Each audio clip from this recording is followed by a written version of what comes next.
Are we good?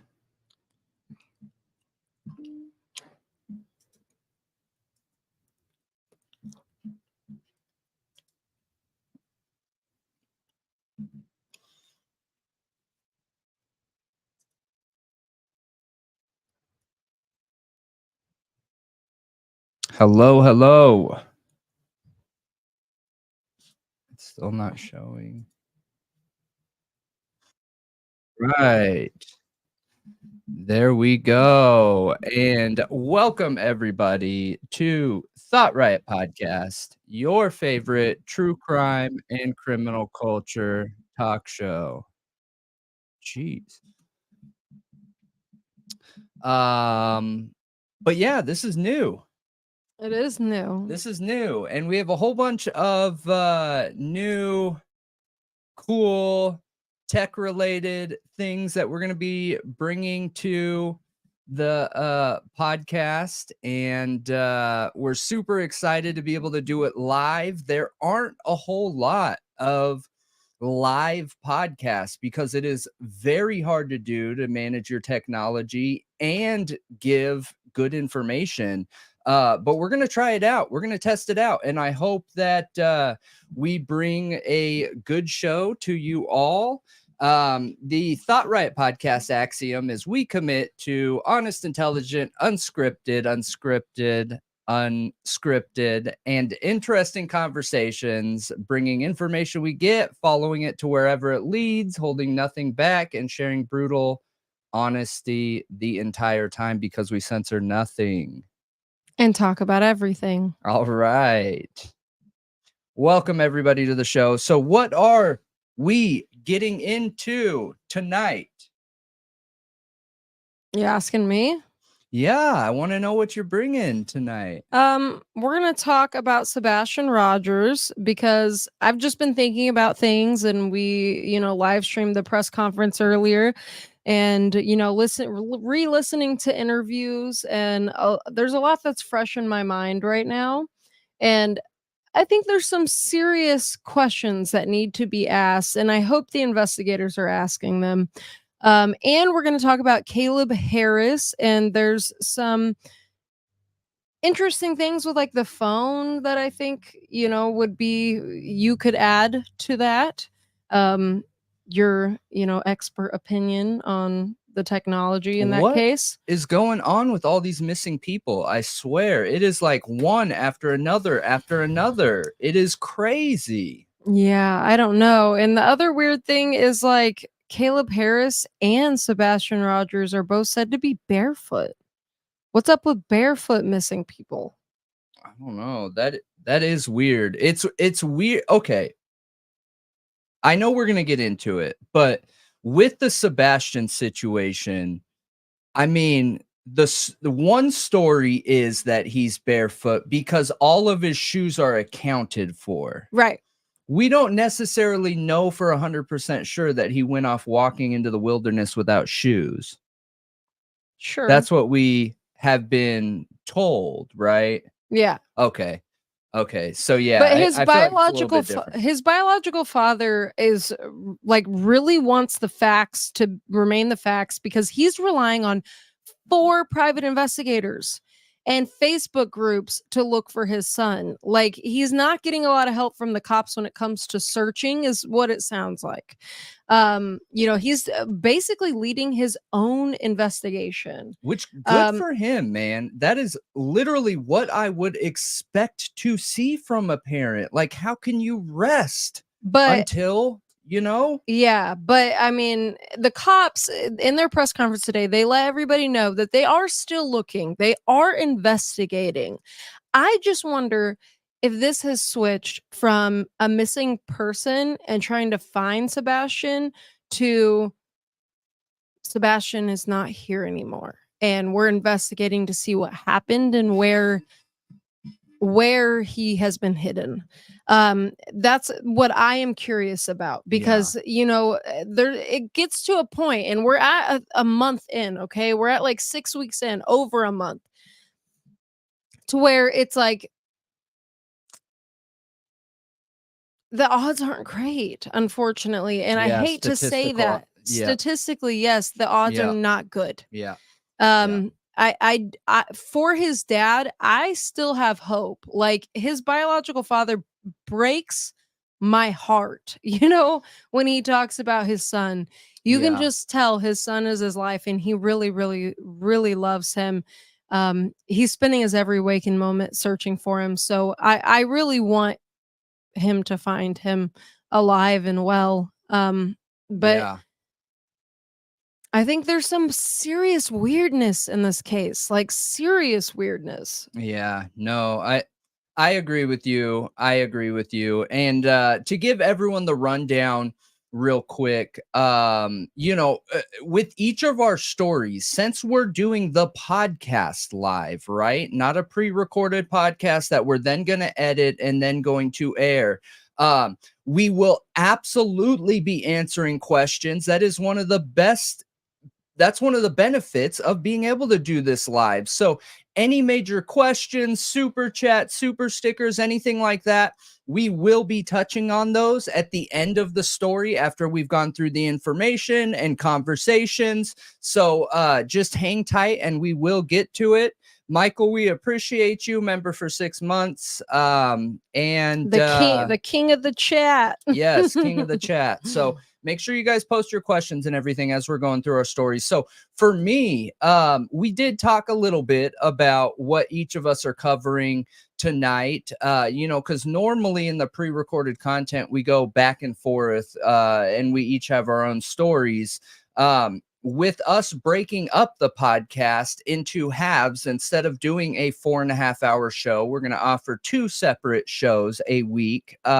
It should lighten up some of the time constraints around the conversation, because I don't know about you, but there's a lot of times where I leave the story and I'm like, gosh, I wish we had more time to talk about it. Like, I still have questions, Yeah. So I'm hoping that's going to break up some of those time constraints and allow us to talk and dig a little bit more into some of these topics. But yeah, I totally forgot where I was going with the rest of that. Well, another thing we're going to talk about is the new court docs in the Kohberger case. Yes, that's we're going to touch on that. And that's where I was going. What is the other thing? Yeah. So I am going to be talking about Idaho 4, and maybe we'll break it up similar to like we did last night, where we'll start with an Idaho 4 topic, go through the new court documents, touch a little bit on that really weird search warrant that you brought up, actually, and I have been like foaming at the mouth to be talking about and get into. That's a bit graphic. And then the second one we're going to be talking about is we're going to be digging into some of the statistics around lie detector tests. We've heard in so many of the recent cases, Idaho 4 specifically too, that lie detector tests cleared certain people. Okay, why are we so quick to throw down, hey, there was a lie detector test, they were cleared? Okay, what does that mean? What are the statistical, how trustworthy is a lie detector test? Are we just to say, hey, they had a lie detector test, they're cleared, and that's that? Is it black or white? And the reason I wanted to dig into that is because with DNA, for so long, we've been told that DNA has been black or white. Come to find out, it ends up it's not. It's all statistical probabilities of how likely somebody is to be a match. Yeah, I think we should talk about the lie detector test, especially in regard to the Sebastian Rogers case too. Yeah. Because that has had it on my mind, in that the parents, the stepdad and the mom are considered cleared because the mom passed a lie detector test. And it's like, but is that enough? Is that enough to say she knows nothing? Maybe it is, if there's nothing else pointing to her at all. Yeah. Yeah. I mean, Maybe. I'm just asking questions. I'm not Of pointing a course. finger at them. I don't want to accuse them because we have no evidence. All we have is questions in this case. And that's what makes it so weird. There is no suspect. And there is no trace of Sebastion leaving that home. Oh, you know what? I wonder if it would be beneficial for us to show this video I happened to see, because earlier, marketing plug here, we did watch the police statement on the Sebastion update, right? The Sebastian Rogers update. The press conference, the yes. press conference, yes. And afterwards, that same officer that led the press conference had a sit down with one of the local news stations, and he worded a statement. I didn't watch that. Yeah, he worded a statement. We'll pull it up. We'll watch it with everyone. But he worded it very carefully and said that something along the lines of, "I never said that anyone has been cleared. What I said is that we don't have suspects." And I was like, see, that's what I was saying okay. earlier, is that's interesting to me, because that's super interesting, because this whole time I've been wondering, has the investigation changed? Do the cops know more than they're letting on? Because if the cops see this, what I am seeing here, the fact that there's no trace of this boy leaving the home, meaning maybe something happened in the home, they have to be seeing that too. And the footage that they supposedly had of the flashlights and everything, that's not flashlights. Like, there is nothing, no trace of Sebastion leaving the home. So that immediately makes you question, well, then what happened in the home? Yeah. He never did he never leave? Did something happen to him in the home? Yeah. And I'm sure they're looking at that. There's a lot of strange things happening in the case, and to people who are trying to find Sebastion, and it needs to be talked about, and the questions need to be asked. I agree with you. Yeah, I guess we can dig right into it tonight. So again, welcome to the show. I know I say it a million times. Make sure you guys hit that like button. Make sure you guys put your questions in on the topics that we are covering. And towards the end of the story, we will do our best to get to those questions. Now, you can find us at all podcast platforms at Thought Riot Podcast, spell all the way out. You can find us on all social media platforms at Thought Riot Podcast, spelled all the way out. So come hang out with us, come join the fun, and welcome to the first Thought Riot Podcast live. So who's going first? What are we getting into here? Do you want to talk about the search or the lie detectors first? I think we need to cover the Sebastian Rogers case before we talk about lie detector well, tests. let's start there then. Okay. All right. So, I guess since we haven't really given a full breakdown of the Sebastian Rogers case yet, and exactly what has happened in this case. But Sebastian Rogers is a 15-year-old boy. His full name is Sebastian Wayne Drake Rogers, who disappeared from his home in Hendersonville, Tennessee, which is also in Sumner County. The search has stretched thousands of miles. In the beginning, the search was expansive. Like, they covered a lot of ground really quick, which was good. And it scaling back, I think, has disheartened a lot of the family, unfortunately. But again, I'm wondering if you'll see in a little bit, if you don't know much about this case, why I think the investigation has shifted, because I think they know more than they're letting on. It feels like that. It really does, especially after that interview. Would you let me know when you want to pull that interview up and we can go into it? The one that the follow-up just talking interview about? to the police officer's statement that we were just talking about. I wanted to pull something up that also said his mom's exact. So should we watch that while you're pulling that up? No, how long is it? Only a minute. Is a minute long? Yep, a minute 47. Okay, I guess just play it real quick. All right.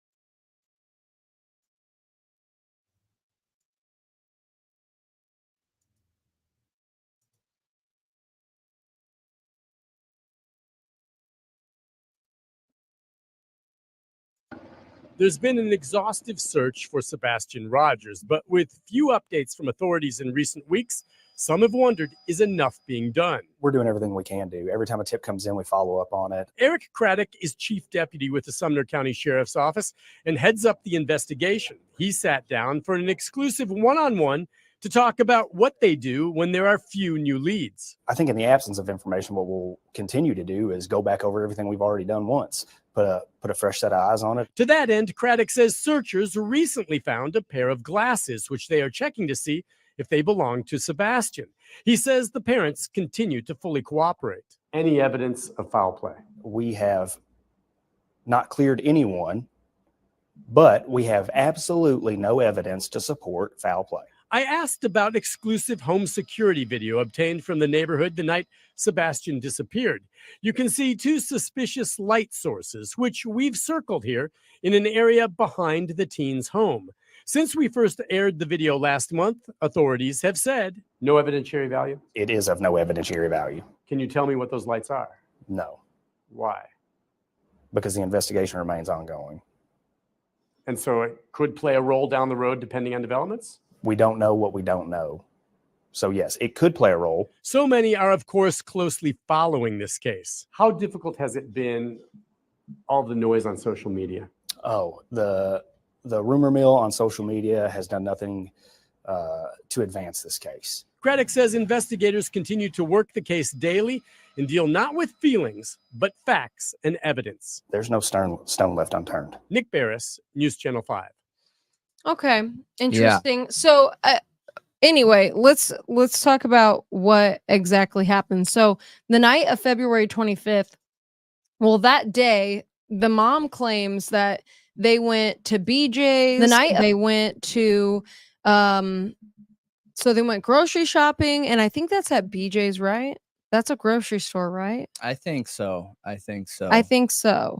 And they went, I think, to bowling, and then they went to like go out to eat at Texas Roadhouse or something like that. Okay. And then they went home. So an active day. Yeah, it was a Yeah. very active day, and they were with her in-laws a lot of the day.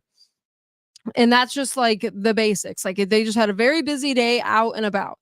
They get home, he takes out the trash, and then, you know, he's playing with the dogs or whatever. Then she's like, go to bed.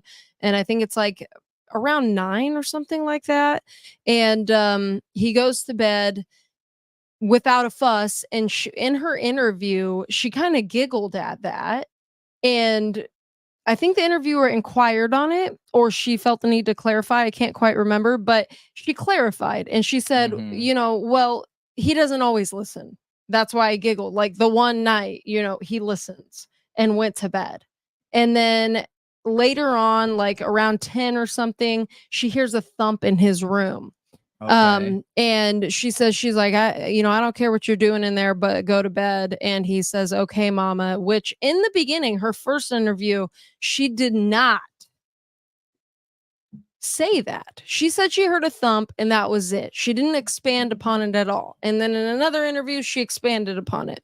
Added some personal details. Right, about he actually being able to hear him. She never said that before. Oh. Never.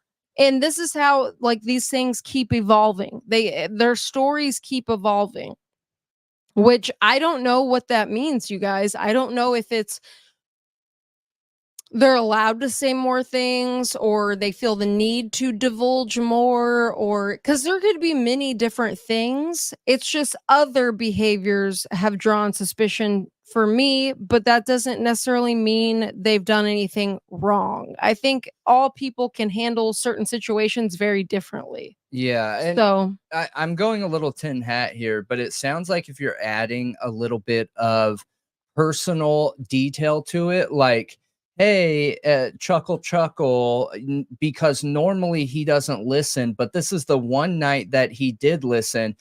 I've got to be honest, I'm sitting here trying to dissect that image of that conversation in my head because I haven't seen it, but it makes me think that it's almost like a memory, like remembering someone, like, you know what I mean? Not a stressful situation where I'm trying to give as much information and data that I can to ensure that he comes home to us. You know, it's almost like a remembrance type situation. But you know, I'm jumping to conclusions, I I'm also sure, because I have some major distrust around the parents, the stepdad and birth mother. I have some Just distrust weird. too, especially since they cut off the biological father, Right. and he has been nothing but nothing short of incredible. So I don't know. Maybe it's a rift because of the things he started hearing on interviews that bothered him. But one thing that I want to point out in the early interviews as well, if you guys go back and watch them, there's one that's most common where they're sitting together and it's an early interview, and they both use I have caught both of them using past tense language. Okay. Not like Sebastian is, this kid or whatever, but Sebastian was. Okay. I have heard both of them use past tense language, which That's not real evidence, but it can be looked at. And some people that are character, it's a red flag. Yeah, some people that Yeah. analyze character and behavioral traits will look at that and be like, that needs to be looked into a little bit more. You know what I mean? More questions need to be asked is what that means. Yeah. And I agree. I agree. I think that it's very likely that more questions should be asked. And what's interesting is we're talking about lie detector tests tonight and some of the information and details around them. And a lie detector test was used in this case. And what's the percentage of likelihood that we can depend on that lie detector test percentage? Yeah. So anyway, you keep going away from the timeline. I just want to get the timeline out so then we can talk about that. So the next morning, like that's the last she hears of Sebastian. And then the next morning she goes wake him up for school and he's gone. And she goes out driving around. She says the only things that are missing is supposedly a keychain flashlight and him. And he was described as wearing a black sweatshirt, black sweatpants, and glasses. And that's it. And all his shoes are accounted for. They think a keychain flashlight's missing and the kid's gone.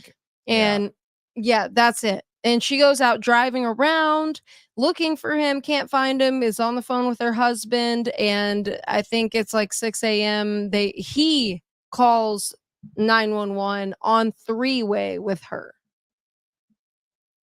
Not 911, actually, the sheriff's department. So the non-emergency number with her on three-way. Which already feels really strange. So, so who was on three-way? The birth father and the birth mother, or the stepfather? Mother, and non-emergency sheriff department number. He claimed that they did that because where they live, calling 911 does not get you a faster response because you're going to a hub that's then transferring you around. And if you just call the sheriff's department directly, you will get a response quicker. Yeah. And which is possible. I'm more concerned with the fact that they called each other first to then call another source. That just feels more weird to me than not calling 911. Another thing that concerns me, the other thing that concerns me is that could be an evasive tactic to not have your initial call tonight to the police to be recorded. 911 calls are recorded. Oh wow. The that John would be, Benet, that the would be John some- Benet Ramsey 911 call has been analyzed so many times. Think about it. And so many people have analyzed it in a way to implicate the parents. Yeah, that would just be that is thinking very far ahead. That's my only red In flag such there. a stressful situation, that's just thinking pretty far ahead. Unless you're guilty Yeah, that's what I mean. and you've been unless- planning all night. Yeah. That is just not a common thing for somebody to think about, in my opinion. Maybe. You know, but I could be wrong. I don't know. No, Everybody's I brain wouldn't say works it's different. common.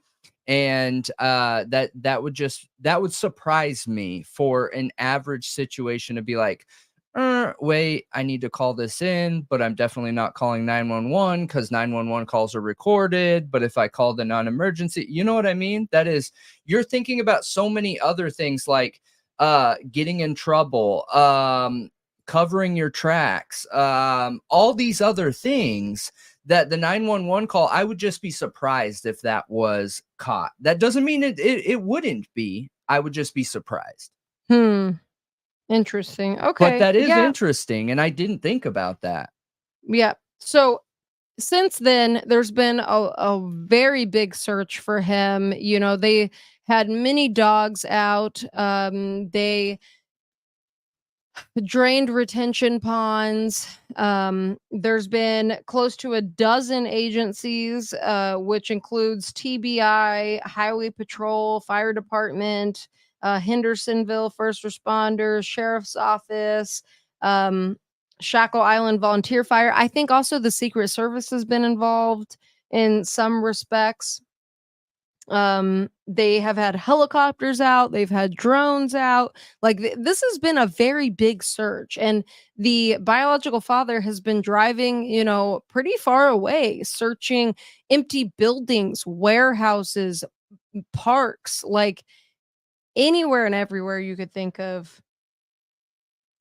And the parents, the stepfather and the mother, have done many interviews. And well, I don't know. There's been several, and each one of them, their stories have evolved. And in the most recent one with Nancy Grace, that's where we hear them say they have packed up in their camper, and the stepfather's going back to work in Memphis, 3 hours away, where he was when Sebastion went missing. And that he has offered to do a lie detector test, but the cops told him he didn't need to because his alibi checked out and he was 3 hours away, and that the mother has done a lie detector test and she has passed and has been cleared. Well, now you have this officer coming out and saying nobody's been cleared. So what is it? Has the mom been cleared? Good call. Or has she not? Because the cops are saying, one, no scent dogs hit. The parents are saying that the scent dogs did hit. Now we have Katie Proudfoot coming out saying she has been cleared and done a lie detector test, and that's what cleared her. And now you have an investigator coming out and saying nobody's been cleared. Also, you have Christopher Proudfoot in an interview on a podcast talking about his instance of, you know, hitting Sebastion with a belt and how it led to a CPS call or something like that. And then he goes on Nancy Grace and says, no, the only CPS case was him against his ex-wife. And that he kind of, you know, he hit Sebastion one time with a belt for lying, you know, over his pants. And Sebastion talked to somebody at school and made a big deal of it, but it wasn't a CPS case. He has changed that. He basically retracted. And I'm telling you guys, that past interview, he went into detail, much more detail. And the interview that the biological father, Seth Rogers, recently did is very interesting, because he mentions in that interview finding out about Christopher Proudfoot putting hands on his son and the CPS stuff, and he had never been told any of that. No, he had no way. idea that had Oh, ever man. happened. And Pascal, this is on the Pascal show, you guys. Shout out to him. He's done a lot of great interviews in the true crime world. And he did this one with Seth Rogers. He asked him, Seth, like, did your son ever talk to you about the dynamics at the Proudfoot home? And he said, no, nothing. He said he would get frustrated when I would take him back to his mom's house. And I had asked him why, but he would not tell me. He said, I don't know if he was trying to protect me from what was going on over there. He said, but I really wish he had talked to me so that I could go to the cops. And if I had, he would probably still be here. That's exactly what he said.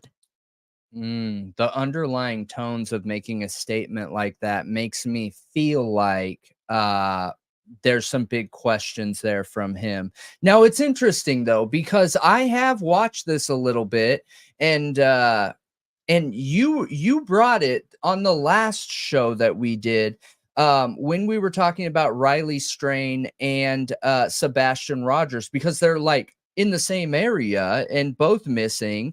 And you had mentioned that the birth father was supportive of the mother and stepfather. So do you know if that interview was after he was shown being supportive and after they cut off contact with him? So he's like, has that evolved? All I mean is that he never really talks badly about them. Like, he remains very respectful. And it has changed a little bit. Like, I think since he's been cut off, he's found out about, you know, the stepdad putting hands on Sebastion and all that stuff that he didn't know before. So I think the tone has changed a little bit. And needs to demand.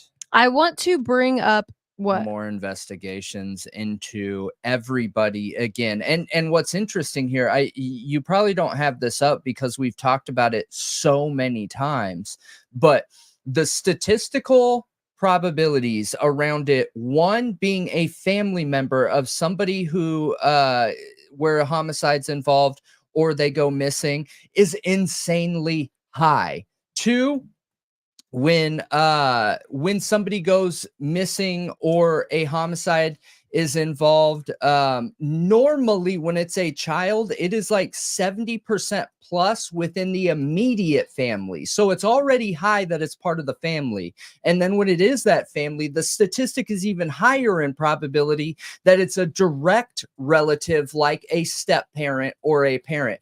Unfortunately, you know, that doesn't mean every case, but it's just like, and I use this example all the time, it's just like when you go to the doctor, you guys, let's say you have something wrong with you. When you go to the doctor, your doctor isn't going to be like, that's a symptom of 50 different things. Let's start with the least likely thing. No, so you start with the most likely and work down, right? Yeah. So I would expect the law enforcement officers who are trained and are professionals in this to start with the most likely possibilities based on statistical probabilities and work down.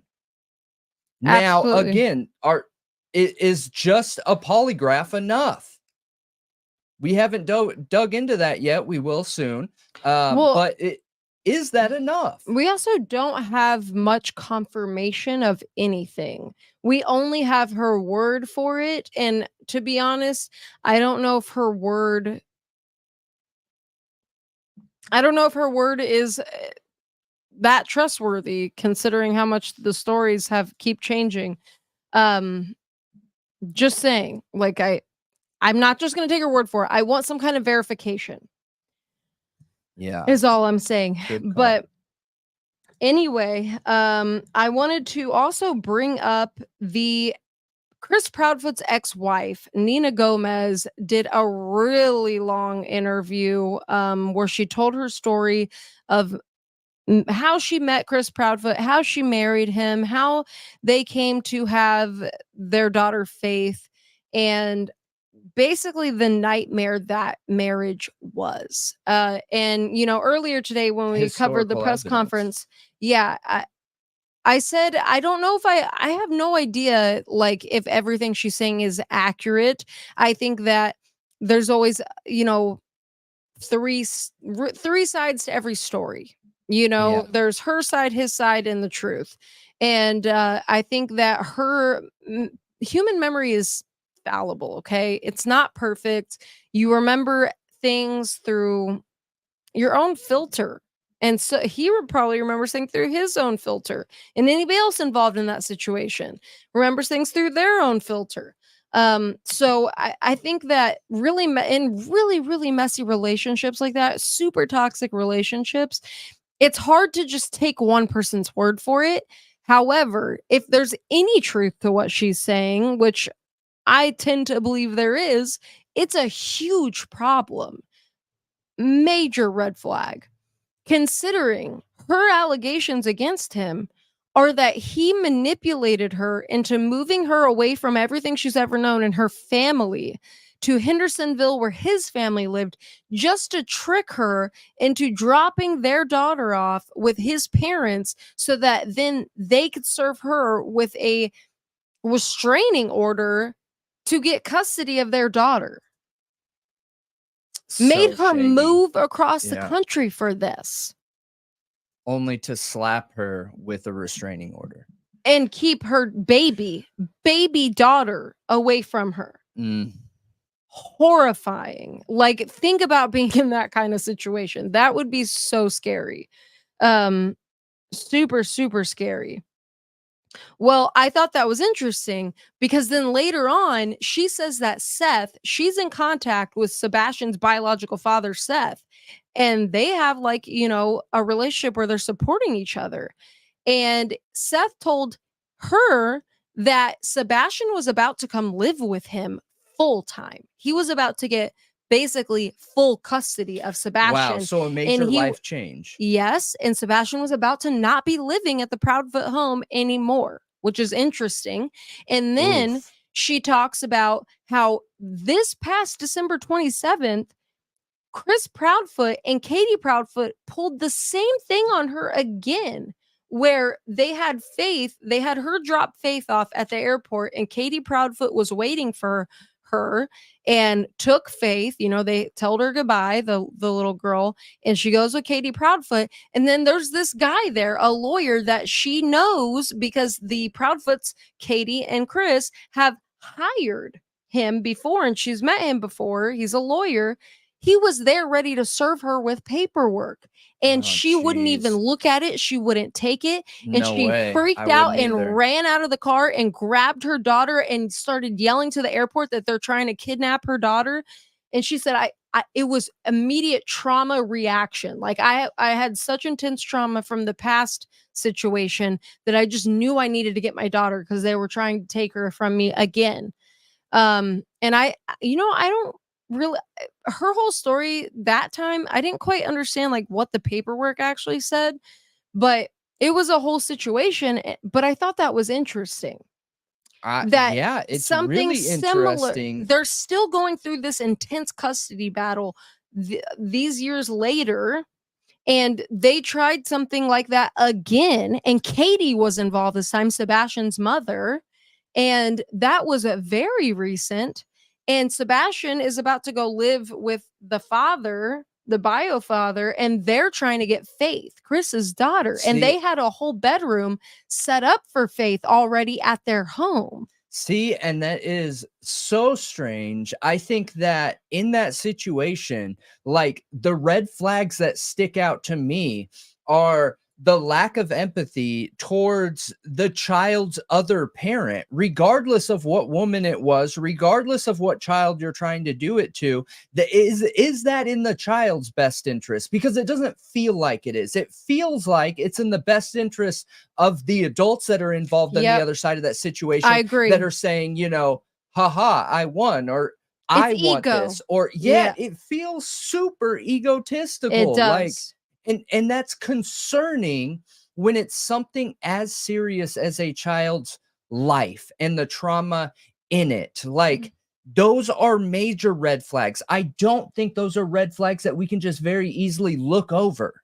either. I I think agree. that that historical evidence is a reason to dig further into them. I really do. Absolutely. I think that right there, that whole situation is very concerning and makes me look at them even more sideways than I was already looking at them, considering they packed up and ran away, basically. And they claim they're getting Which that's threats. massive, They're dude. claiming Like, it is massive. I I don't agree. understand how mainstream media So- isn't like harping on that. I mean, it has been talked about a lot. It has been talked about a lot. But I want to go back to the Pascal show where they interview the father, the biological father, Seth, a couple days ago, you guys, because he said a lot of really interesting things in there. One of them is that Sebastion, he has a Gerber life insurance policy on Sebastion. What I want to know, which is normal, that is a very normal thing to do. It's a super smart thing to do, Yeah, to have but that life insurance policy on your children.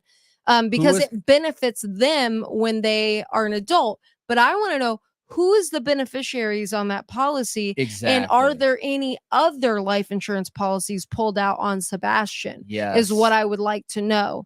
I'm not suggesting anything there. It's something that's interesting to look at. Okay. Investigations 101, right? Yep. Is because it's normally somebody that knows the victim. Yep. You look at what could potentially be gained there, right? I feel like every situation, it's usually always the money. You Yep. know what I mean? So, Yep. wow, that's crazy. And I And- wonder if it goes to whoever is considered the full-time parent.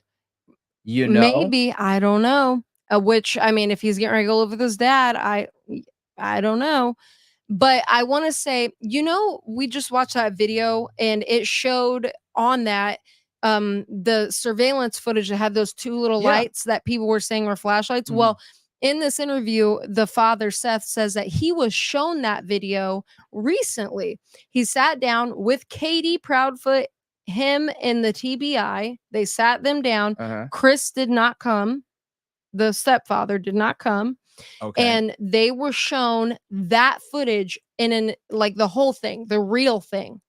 And he said that part that we're seeing on the news is only like a 3x5 of an entire TV screen. Oh. And he wow. said it's a trash truck. And some of those lights are fixed. And he said there's nothing on that video of any relevance. He said you can see the whole street. There's Oh. no cars. There's nobody. It is a trash truck. And he said also the timestamp on it is broken. It's not 3 a.m. He said it stayed 3:11 for like 15 minutes when I was watching it. So it's not even the correct time. It's probably like 5 a.m. when the trash typically gets picked up. Got it. So That's good to know. and he was shown because- some daytime footage, and he was shown Sebastion and his mother leaving the Texas Roadhouse, and they were alone. They didn't have anyone else with them. Look, the stepdad has major questions around him, and I'm not for blaming innocent people. However, I do believe in civic duty. I do believe that when you're a citizen of a country and area, that you should be expected when somebody is in danger, missing, or anything, especially a kid, be willing to be upfront and share all of your personal information, like where you were, what time you were there, who is saying yes you were there at this time, or where's the evidence and or proof that you were at that location at that time. Because I know the stepdad is supposedly cleared because he was elsewhere during that time. Okay, well, how is he cleared? These are the details that I do think the public should be allowed to have. I am not an advocate for hiding all these details of crimes that could potentially impact the general population. I believe that these details should be out in the open, like our court system and judicial system is. Because again, that I just go right away to, okay, he has an alibi, but what are the details of that alibi? Yeah. Why are we supposed to be like, oh, he's got an alibi. Okay, we need to look elsewhere. And like, how does it harm the investigation to let the public know the details of his alibi? That Don't proves he's not involved. Yeah. Yeah, I'm not sure, but I thought it was also interesting that he said that Chris Proudfoot only went when he was asked if the Proudfoots had went searching with him. He said Chris did one single time, and that was it. And he said, you know, they claim they're spreading flyers and searching and putting up billboards. He said, but they're not anywhere I am. And he said, you know, maybe they're dividing and conquering. That would make sense, but that's really all he says about it.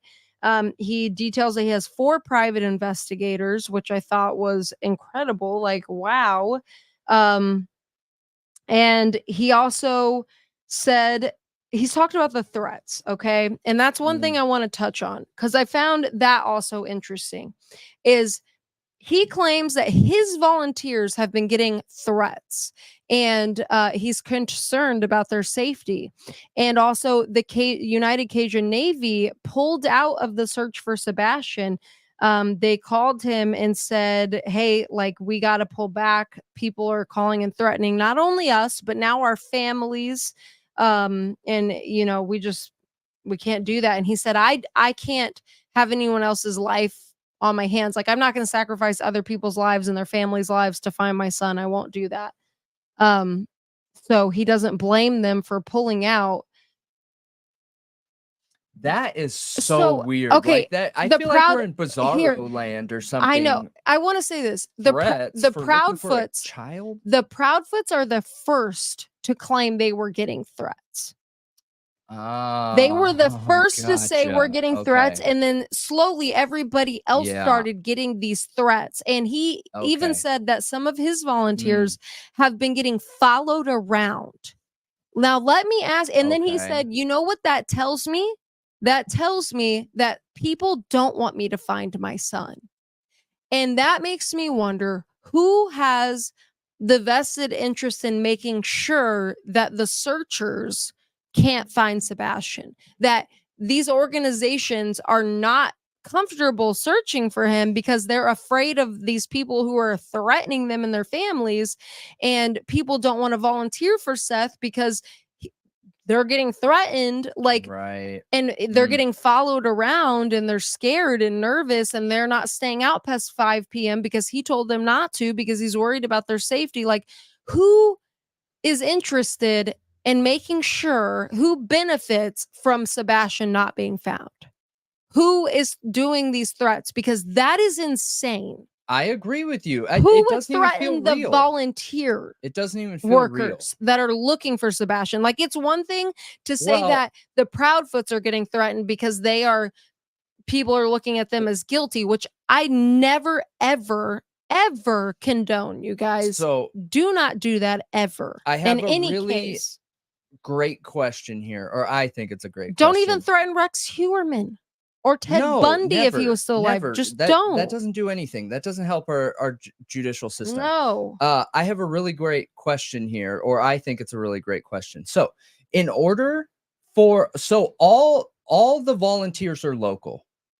Yeah. So in order to be threatening someone, the majority like of them, the volunteers, then the person that would do the threatening has to be local.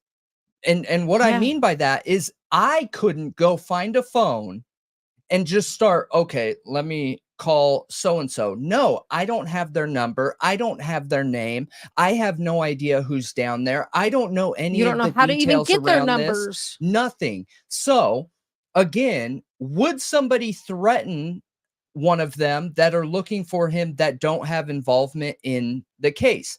I can't see any reason why. So I would think that the only person that's causing that's making threats to these people has some sort of involvement in this crime, and they have to be local. It's not some random psycho driving across the country and just happen to see a child outside and picking them up. No, in order to receive threats, you have to know who you're threatening.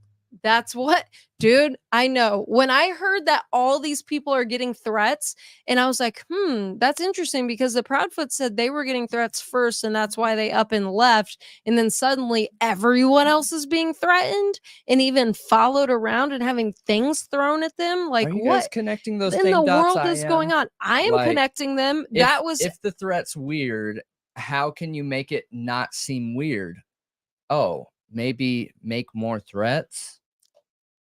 Yeah, and like, I want to be clear. and who doesn't want Sebastion found? I'm not pointing blame at the parents, you guys. No, But there are very weird questions. And There I are. 100% firmly believe that any situation, any crime, any case, anything, any question can be asked as long as it's asked respectfully, right? I am not pointing fingers at them. I am not saying they're a bad parent. I have no idea about any of that. I don't know anything. I know one thing in life. And that one thing that I know is that I know nothing. Okay. So when it comes to them, I just think there is some historical evidence that doesn't feel very good when you're trying to figure out what happened in a situation where we have a missing kid. agreed. Questions. Can you pull those up? Questions, right? Mm-hmm. And Yeah, I don't think it's wrong to ask them. I think it would be wrong not to ask them. for sure. Yeah, I think the questions need to be asked because I'm just making some connections here that I mean, I just want to put them out there because I don't know if anybody else is making the same connections, and I think they're important because for me they seem logical. Like, this is not a normal situation to have people who are volunteering to find a missing child getting threatened like this. Like, this is not normal. And I think it's been excused as well. The United Cajun Navy has drama with JLR and, are being called a scam. That's why they got threatened. The Proudfoots, they seem guilty. That's why some people are threatening them. But what about Seth's volunteers, you guys? Why would people be threatening them? What did they do? Yeah. Like, so I don't know. It just seems like somebody doesn't want the search to go well. I don't know. That's just what it seems like. Or maybe all the drama around this case has literally turned it Which into one a first? circus, but I don't know. So we This can one talk about first this or one the other one? first. Yeah. Okay. This- I have to go to the bathroom. I can't hold it anymore. So go through that real quick Yep. and I'll be right back. Okay, so what we are looking at is the Sumner County Commissioner Don Schmidt posted this to Facebook and said, I am reaching out to ask people, please leave the search to the professionals. I just got off the phone with Todd Terrell with the United Cajun Navy. Todd said to trust the process. They are the professionals. Leave the search operations to them and law enforcement. And mind you, this is many days ago before the Cajun Navy pulled out. Everyone wants to help search. That's great. However, Todd Terrell did mention we can help by letting them perform the searches. Why would the county commissioner back the United Cajun Navy like that? From what they've said, they're not any more professional than any Joe Schmo off the street, you guys. From what they've said, they are just volunteers. They are just average people volunteering to join the United Cajun Navy and help search.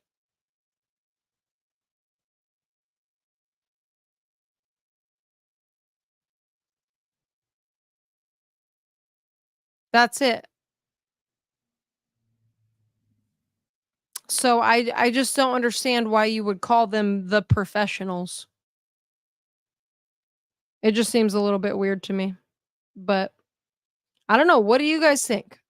What do you guys think? Because I don't think you could consider them professionals in the same and hold them in the same regard as law enforcement, because that's what he's doing. He's basically saying they're one and the same. The United Cajun Navy and law enforcement searches are one and the same. They're professionals. Leave it to them. Stay out of it. Now, I can understand, considering how much drama has been brought to the search and all of this by some of people in the YouTube community. Okay, we'll just say that. Why they would have a bad taste in their mouth. I can understand that. I totally get it. However, they made it very, very clear that none of the threats were made by YouTubers, that YouTubers were not causing anything having to do with the threats, which is interesting to me that was made clear. Yeah, because how would they know that? Yeah. Yeah. Then- in order to know it wasn't a certain person, then, you know, Mm-hmm. that's interesting. That is interesting. And well, I was going to go over that at the end. I guess we're getting close to the end. Of the We story, are getting but, close to the end. I want to read one more thing and then we'll talk about lie detector tests. But yeah, we appreciate you, anti-hero. I will pay for you to go search. Yes. Well, thank you very much. Always hooking us up. Now, this statement was after the Nina Gomez interview, okay? Okay. And this is, I believe, Seth Rogers' mom. I want to say, you guys, I could be wrong. I'm blanking on it right now. I did know, now I don't know. I think it's the mom. Mm-hmm. But this is her statement about the whole situation and what Nina Gomez said.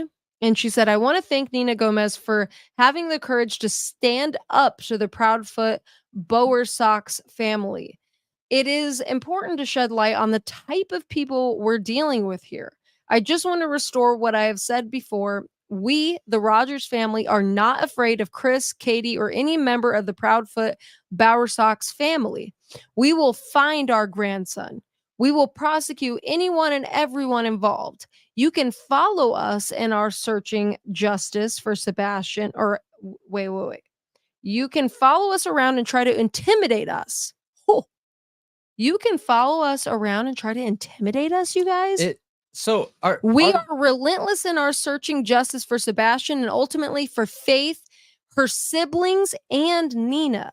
Stand by. We are on our way back to Tennessee for an Easter miracle. Thank you all for continued support and prayers. Now let's find Sebastion. She literally just said that we'll prosecute anyone involved and we are relentless in searching the justice for them, and that if you can follow us around and intimidate us, but it's not going to work. Yeah, and it calls out the Proudfoot family and Bowersox family. What is going on with that family that makes it appear like there's some type of fear motive? Like, people don't walk around just afraid of people or afraid of a family because they have a certain last name. What has gone on to cause that? Like, is there some kind of intimidation tactics going that on are being because used? That's or what she's implying here. That's what I am getting from this. Is there some kind of intimidation tactics going on? And you know, one thing that the biological father, said in the interview on the Pascal show was that somebody started a GoFundMe for him because he can't go back. Like, he's not going back to work. He's spending every minute of every day looking for Sebastion. So that GoFundMe money is supposed to, like, you know, pay his bills and put food in his stomach while he's searching for his son. But he told the person, do not make the GoFundMe having anything to do with Sebastion, only to help support me while looking for him. Wow. And weird. Chris Proudfoot said, take it down or I'm filing a lawsuit against you. What? Yes. I want to put one up now. We should put one up. For him, he still has his up. Oh, okay. I don't think he took it down. Okay. Now, I will go. We should check. I'll check here in a minute. Because if I want to promote it took it down, like, okay, yeah, for us, like, good luck trying to sue us. We have a team of attorneys of the best in the world. So, like, if he can't support that kind of legal background, we can. So, we need to find out. Yeah, he could try, but I don't think he would win. So, I mean, I don't know. That comment right there is really, really interesting. And it almost makes me wonder, is all of this, like, are we seeing a family's theory on the case behind the scenes? Like, are they, because I do think that there can be a tendency to want to blame when something really horrible happens. Okay. And I'm trying to look at it from both sides, and I want you guys to weigh those two ideas, like, and see what's more logical, what there's more evidence for. Is there real sufficient evidence to ask more questions about the Proudfoots and their involvement in Sebastian's disappearance? Were they involved? Or are we seeing a situation where a family is in distress?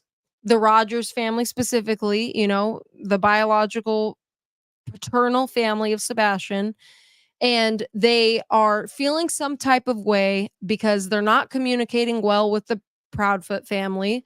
And it was on their clock, their watch, that Sebastian went missing, and it's becoming a family feud. And we're hearing their theory of the case come out. And it's painting a picture that may not necessarily be true. Here's my concern, though. Okay. When a child is missing, family feuds happen. We've seen it happen many times before. When anybody is missing, that causes a lot of animosity and push and pull and issues in the family. But normally you see that after the fact, not during. So again, like, the route and way that they are managing this situation feels out of place. It doesn't feel like it's the right time. It feels very final, like certain people know he's not going to be found. And that is the opposite of what we normally see when we see parents and or families in situations like this. Normally, they are the ones holding on hope, holding out. And that's what Sebastian's biological father is doing. And it seems like his biological mother and stepfather are not so much doing that, which is a little bit concerning. Like, does that mean they already know what happened? Or, like, I don't know. Like, I don't know. I have a hard time judging them for their reactions, because I don't think that's fair to judge people necessarily how they act when they're going through an extreme amount of stress and devastation. Like, a child being missing is devastating. Yeah, it is. And just to be The brutally clear here, that we can only point out the areas that have the most questions, red flags, or concerns around them. We've already said this a couple times. We are not suggesting that they are the cause of him going missing. However, we are suggesting that these details be thoroughly investigated and thoroughly dug into and looked into and taken as far as they can go to make sure, 100% sure, not lie detector polygraph test sure, 100% sure that the details that these people are giving to law enforcement are the legitimate 100% details. Yeah, actual factual evidentiary details. That is what it is. That's all I'm expecting. Yeah. So those, I mean, my major questions, to leave you guys with, like, my major questions around the case is, is there additional life insurance policies? Is it true what Nina said about what happened between her and Chris, and the intimidation that involved his entire family? The bait and switch they pulled, the trying to steal her child, basically, in a really shady way, instead of, like, going the normal custody, fighting it out in court and doing it in an honorable way. You know what I mean? Like, Yeah. I don't know. Is all of that true? And was Sebastion about to go live with his bio dad? And I mean, like, if all of that is true, I think the motivations could become more clear. Like or it could be Sebastian's motivations. Like, what if he hated living there? I What hope. if he hope was that is the told, case. what if he thought he was about to go live with his bio dad and then was told that day you're not, and so he ran just away, left, tried to walk there or something? yeah, and got picked up Man. because he was a vulnerable kid on the street? I mean, again, I don't. It would have to be someone local that knew them, because it goes back to the threatening. Yeah, the I threatening. don't think there's any way, because of what we're seeing in here with the evidence and the how people are acting and treating others, and the families are communicating, and all the gossip, drama, power, control, lot of all this drama. stuff going on. I do not believe statistically, or that it's probable, that a random child abductor was driving through the town and just so happened to drive past him at the perfect time when he was trying to walk to his father's and pick him up. Statistically, that's just so improbable. Yeah, and I'm trying to leave out the drama. Like, if I know that a lot of these things we're talking about are being drawn from areas where there was a lot of drama, but we're pulling out, like, what could be truths within that? Like the threatening. Like, why is everybody being threatened? It's not just the Proudfoots. It's not just the Rogers. It's not just the United Cajun Navy. It's any volunteer. It's anybody who's involved in this case that's being threatened. Yeah, maybe we'll have to go down there and search. See if we get threats. Yeah. Like, why did the Proudfoots pick up and leave while Sebastion is still missing? Like, there's a lot of questions here, and I think they're important questions. I see a couple people saying that we're off on a couple things, and you guys, we could be off. Okay, I can only call it like I see it, and based on the evidence we have at hand, that's why I tell everyone in the beginning that, look, I know one thing, and that one thing is that I know nothing. Okay, I can only give you my opinion based on my background and experience with the evidence I have at hand. And with the evidence that we have at hand, those parents need to be looked in further. I can't, somebody please help me understand and show me another situation where a kid was missing and the parents left. I don't think and where everyone searching for him is being threatened. Where, you know, there's an ex who, I mean, that whole situation with Nina Gomez, if that's all true, I have never heard of somebody moving somebody across the country just to steal their child and serve them with a whatchamacallit? Yep. A restraining order. Yep. Never heard of that. That is insane. And his whole family being involved with it. Like, that is something else. That's like at a whole nother level. Agreed. So, you know, it is what it is. I mean, I don't feel like you could talk about this case without asking these questions. And, you know, Nina Gomez is the one who the only person I saw say that Sebastion was supposed to be living with his father soon. That's the only place I saw that information. But of course, you guys should always do your own research. You should always look into these cases for yourself and not just believe everything I say off face value. Look, everybody gets things wrong. There's nothing wrong with that. You know, Nancy Grace, I catch her getting things wrong all the time. Mainstream media, so many people get things wrong, and that's okay. We can't all be right all the time, but we're doing our best. Yes. So and the questions are all still very valid in my opinion. Yes. So anybody that I didn't see any additional questions come through, I'm sorry, ZJ, good thing I looked, man. I did not mean to do that. So best duo, B and Malia, we appreciate you. And that wraps up the Sebastian Rogers segment. Make sure you guys leave those comments below the video. Hit that like button. And we will move on to the next one here, which I think it's a good segment going in. You mean segue? Yes. What did I say? Segment. Oh, okay. Segue. I think it's a good segue into talking about our next topic. So one thing that I wanted to talk about, and I can't help but do this, just to give you guys a little bit of insight into my insane brain.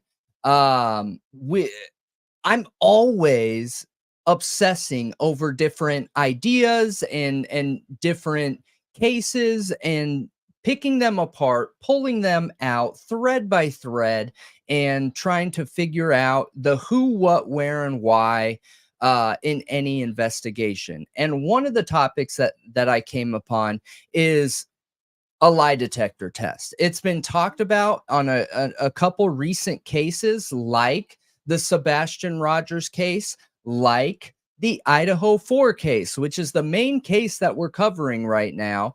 And almost in every situation, can you guys remember, or I'm sure you, in almost every situation, when someone claims they're cleared because they've had a lie detector test, it's almost socially expected that people accept that. Yeah. Right? Pretty Mainstream much. media, I the think true crime community, I think everyone is like, oh, passed a lie detector. Okay, they must either be a complete and total sociopath with no feelings and they can pass a lie detector, or it's correct. Well, I Like, don't think those are people the think that. I assumptions. don't think people assume they're a sociopath. I think people Well, assume, well, they know a way to get around it. Like I either don't think people think either they that. know some secret of how to get around it, or they're telling the truth. I haven't heard that people are like researching ways to get around it. When we've brought it up, I've What? never seen anybody say, oh, here's an idea of how to get around the lie detector test. It is very this or that. Aren't you like supposed to like DNA. clench your butt cheeks? Nope. It is very this or that, like DNA, where people are expected to believe it, or they think somebody's a sociopath. So then I started digging into it and I wanted to figure it out and understand why. So I went digging here, and did you know there's multiple types of lie detector No, tests? I didn't. Okay. So there is a polygraph test. And then there is those brain caps that you put on that have like a whole bunch Of of wires? sensors? Yeah. Yeah. Okay. Sure. So there's a lie detector test that is like that too. And that is the most accurate lie detector test. So when somebody says that lie detector tests have an insane rate of success and overall believability, more than likely they're talking about that lie detector test that records your brain waves and creates a baseline and forces you to lie, and then checks your brain waves, forces you to tell the truth, checks your brain waves, and then that gives you the baseline for continuing to ask the questions. Crazy, right? Yeah, it is crazy. I didn't realize there was a bunch of different kinds. Yeah. So the one that we're talking about, though, is the polygraph. Okay. The polygraph, and I already see people saying it. I'm glad you said that. The polygraph is only as good as the person administering it. 100% true. So how do they administer these polygraph tests in the Idaho 4 case? Because look, it's been talked about by the Gonsalveses. It's been talked about by almost everybody. True. That law enforcement started clearing people, that that the boyfriends, the best friends, the fraternity brothers and sisters got cleared by giving DNA and a lie detector test. Yes. That lie detector test was the polygraph test. And the polygraph test checks perspiration, heart rate, and overall stress.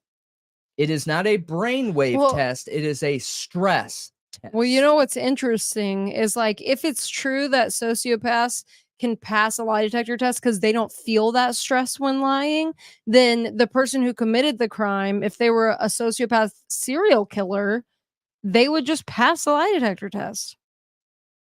Yeah, So it literally would mean nothing. It's like pointless. I agree with you. I agree with you. Now get this, okay? When I went searching for reliability around lie detector tests, you know what the percentage was that I got? What? 98%. Some of them are 99.1%. What? Insane and the most untrue thing I have ever seen in my entire life. Oh, So okay. it makes me wonder why this information is even out there. Why? Because there is a benefit in people believing that it's either this or that a lie detector Just like test with proves it. DNA. Just like with DNA.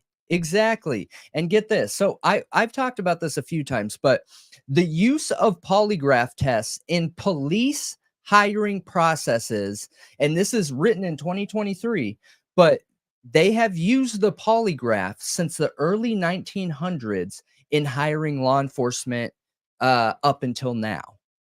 So they're stopping? No, they are not stopping. They are not stopping. Oh. But what's interesting is one of the concerns that we've had when digging into the Idaho 4 case is the lack of experience in these officers. One of the concerns we've had is that our law enforcement officers go through a 6-week training course when the rest of the world goes through a year training course, 2-year training course, 3-year training course like college, right? Well, they're put through polygraph tests too.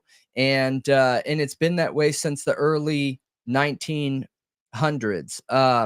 So the use of so-called lie detectors to solve crimes and gain convictions has been largely overstated by the media and the big screen. As a matter of fact, many states don't allow the results of polygraph tests to be admitted in court at all or as evidence. The fact is, they are unreliable. Their unreliability is widely recognized by criminal justice professionals, aside from the polygraph administrator. But police agencies continue to use them. Polygraph machines work by measuring certain physical qualities and responses, namely patterns in your heart rate. As questions are read, the test administrator analyzes these patterns and reportedly determines whether you are being honest or not. Did you guys catch that? The test administrator, a person, analyzes these patterns and reportedly determines whether you are being honest or not. So it's very subjective. It is very, very, very subjective. And it makes me wonder, when lie detector tests are issued, are we running into a situation where we don't have blind testing again? Could blind testing within lie detector tests and polygraph tests be a thing? Could they put 3 people in a room, not tell the administrator who the real suspect is, and administer 3 polygraph tests? Because I wonder if we're having people go in to be polygraphed, like in the Idaho 4 Bryan Kohberger case, and that the law enforcement is saying, look, this is our guy. This is our guy. You know the real life Gone Girl case that we covered? Yeah. So they polygraphed him. Okay. After he passed the polygraph, they returned into the room and told him he failed. Even though he passed. Even though he passed. Right. And they totally do that pretty often. Yeah. Law enforcement came in there and said, you failed miserably, so tell us the truth. Tell us how you got rid of her. Tell us how you kidnapped and killed her. Even though he passed. Is that not insane? Yeah, it is kind of insane. It kind of implies they don't trust their own polygraph machine. Agreed. Or else why wouldn't they say, okay, he Good actually call didn't, out. he didn't do anything. I mean, he passed it. He didn't do nothing. Great call out. They don't trust their own machine. Is it a tool that's just used to back the predetermined narrative? Is it a tool that, like, if you get the public to believe it's super accurate, then it doesn't really matter what the results were. If you tell them they failed it, like, you can coerce them into a confession. Possibly. Yeah. Yeah, it's interesting. It's interesting. And here's another website where they're talking about there's an overwhelming amount of conflicting information regarding the accuracy of polygraphs. Such advocates claim close to a 99% rate, while other studies claim much lower statistics, pointing out variables such as personality type, a person's ability to deceive, how deception is measured, reaction to triggers, and individual stress levels of guilty or innocent. So if you go in to be polygraphed based on all the research that I was doing today on this, if you're confident in your ability to deceive and lie, you are much more likely to pass a polygraph from confidence. Isn't that weird? What? Yeah. Yes. And then you have websites that advocate for polygraphs. Look at some of them say they're 99% accurate. So how many people were polygraphed in the Idaho 4 case? We have no idea. Right. We don't. Supposedly it was a lot, though. But how many people were cleared because of the polygraph? I mean, Jack Decor, for one. Yeah. There was rumors saying Jack S was, but then we saw that apparently Steve Gonzalez was upset that he wasn't, that he didn't give DNA or do a polygraph test and skip town. But we don't know. We have no idea. We don't have any idea. It's definitely meant to be an open-ended question for everyone to chew on and think tank on. How many people do you think could have been cleared because of a polygraph? I think a lot. I agree with how fast people were getting cleared off the list that they posted to the public. Names were just dropping off. Did they have a polygraph expert in there and just doing one person, the next person, the next person, the next person, the next person to support the investigation and give the information needed to direct where that dagger was going? And now I understand that sounds tin hat, you guys. Like I understand how the words coming out of my mouth appear. I gotcha. But it is a real question with real concerns and really needs to be looked at. I mean, apparently there was a bunch of, college students outside the home when the first responders got there. They were already there. So did they take the surviving roommates and all the people standing outside there, plus maybe a few other people that they associated with, and just call them in one by one, question them, give them a polygraph, take a DNA sample, and then, oh, they pass, let them go. Yeah. They're cleared. That's my big question. And now I want to pair that with, you have a police department, Moscow Police Department, that has no experience with cases of this size. Yeah. Using a polygraph test. I wonder if we could find, and I wish I would have dug into this before the podcast tonight, but I wonder if we can find how many times Moscow Police Department has used a polygraph test. Yeah. I know they had other ISP officers. I got that. I know that they had FBI agents to relay information to. I know Secret Service was involved. I know all that, but the leaders and lead investigator on this case was Moscow PD, was Brett Payne. Interesting. It is interesting. And, you know, I saw somebody say that they were criticized for clearing people over the phone. Is that because they had pulled people in initially that day and done this lie detector test and then called them and said, hey, you're cleared? Or did they call a bunch of people and say, hey, you're cleared? I have no idea. I have no idea. I don't know, and I wish I knew. I see a couple people asking, were these conversations recorded? I think that's an awesome question. And me personally, I think there needs to be very strict rules around polygraph tests, very similar to the concerns and issues that we're bringing forward around DNA. There is no reason why every polygraph shouldn't be recorded.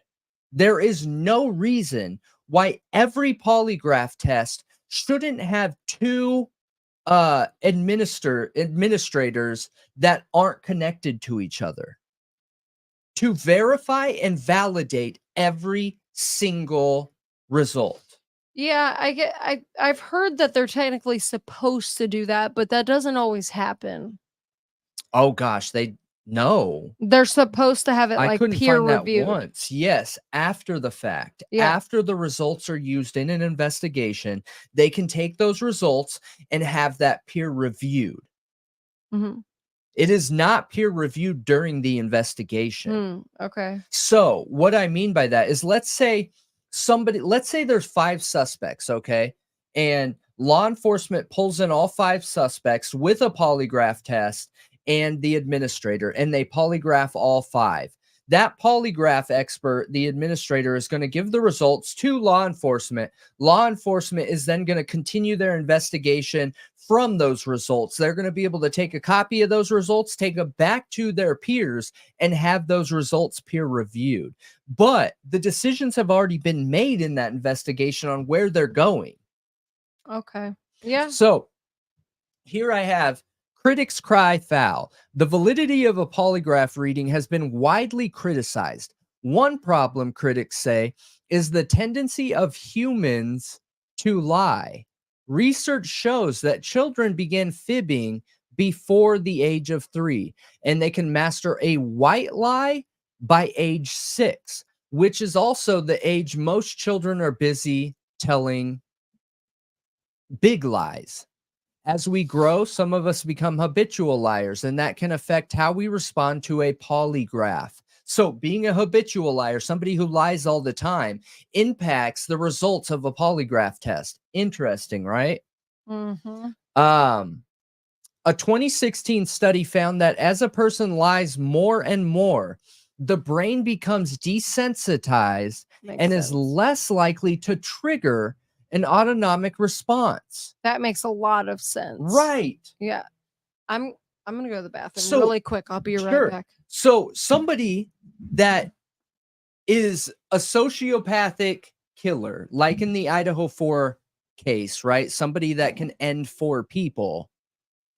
Do you think they're going to be desensitized to these normal human interactions and reactions, like when being polygraphed? It's interesting. So it is likely the brain's blunted response to repeated acts of dishonesty reflects a reduced emotional response to these acts. Lead study author and neuroscience researcher Neil Garrett said in a statement, get this is really important, you guys. The American Psychological Association believes lie detectors are inaccurate. So the APA, American Psychological Association, basically who doctors and psychologists and therapists and psychiatrists go to and turn to when they're trying to understand a problem, when they're working on, leading cutting edge psychology, psychiatry, and all things having to do with it. They go to these people who write the rules, guidelines, the expectations around anything brain, psychology, psychiatry related believes lie detectors are inaccurate. Interesting. They say the underlying problem is theoretical. And theory clearly isn't objectivity, right? So they say the underlying problem is theoretical. There could be many other reasons for a person to breathe more rapidly or experience a rise in blood pressure, heart rate, and sweat. For example, says the association, an honest person may be nervous when answering truthfully, and a dishonest person may be non-anxious when lying. Fear, rage, embarrassment at having been asked a personal question, pain from the cardio cuff, even tone of the examiner's voice can all cause the exact same reaction that the polygraph examiner would brand as a lie. We've talked about this quite a bit. As you guys know, I'm a salesperson. That's one of my roles, right? People management, salesperson. I've been in sales for way too long. And I've shared with you guys before that I've encountered people when I'm selling and working with America's Fortune 100 companies, that some people out there, due to their subjective background and experience and trauma and how they grew up and all these things, will hear my tone and my confidence and think that I'm coming off aggressive when I'm not. There is no aggression behind what I'm saying. And I'm sharing that because that information right there can show the difference in how an administrator can take somebody's actions or reactions or behaviors or tone or confidence as a problem. Right? As a problem. And it's going to change from person to person. So how much of a flawed investigation could we get if the police believe that this person is lying to them? Lying doesn't mean guilt, right? Lying doesn't mean guilt. Interesting.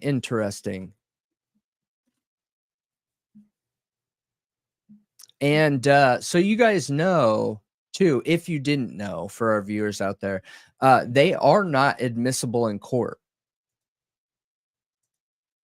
Okay, so let me share with you guys something, okay? So as I was researching this, I found a lie detector breakdown on accuracy percentages based on pooled information and examinations. Okay, this is out of the UK, and they have the accuracy and validity of polygraph testing. They have it broken down into 4 parts. Okay, part 1, field examinations. So this is real live uses of polygraph tests in the field with law enforcement during investigations. Number 2, field examinations from an independent analysis. So somebody that is not associated with law enforcement. All right. Number 3, laboratory simulation. So what this is testing in a laboratory setting, not in a real life setting. All right. Then you have laboratory simulations from an independent analysis. So a third-party source that doesn't have anything to do with any of these tests or simulations and their results. Okay, so we'll start at the top because it's the most interesting. And I think all of these are inflated. So field examinations. Number 1, we have field examinations is, hang on, let me.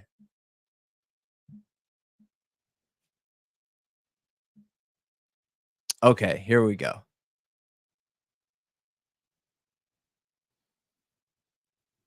I want to share this with you guys so you can see what I'm talking about.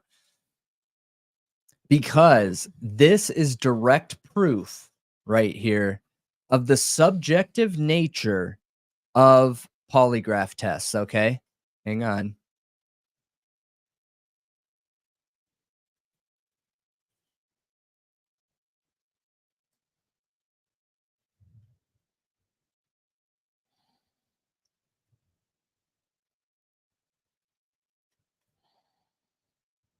Okay, good.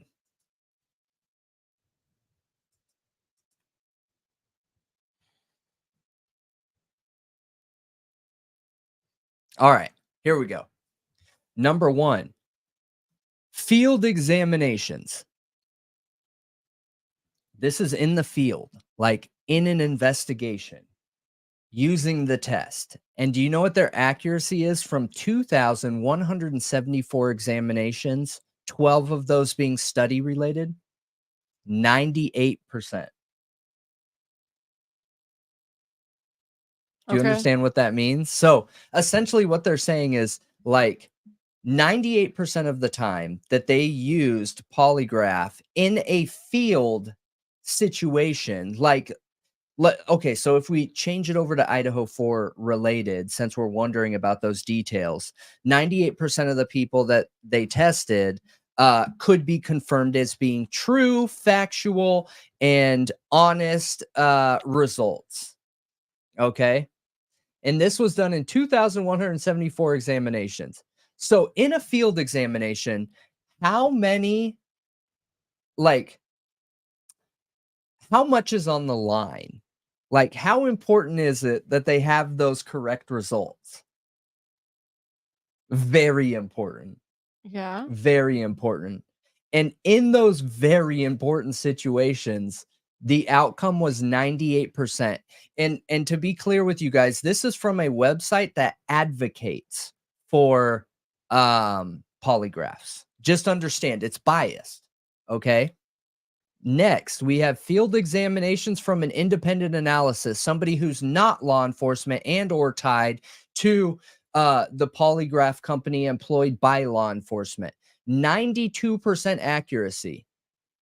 So why is there a 6% gap when they aren't associated with being held accountable to the results? So biased. All right, number 3. Laboratory simulations. So this is conducting simulations and polygraph tests without the need for the facts and or truth. Look at that drop. Gosh. So we drop 18%. 18%. 18%. Whew. That is wild. Laboratory simulations from independent analysis, 81%. And these are, like I said, this is from advocates from a lie detector test. Isn't that interesting? It is.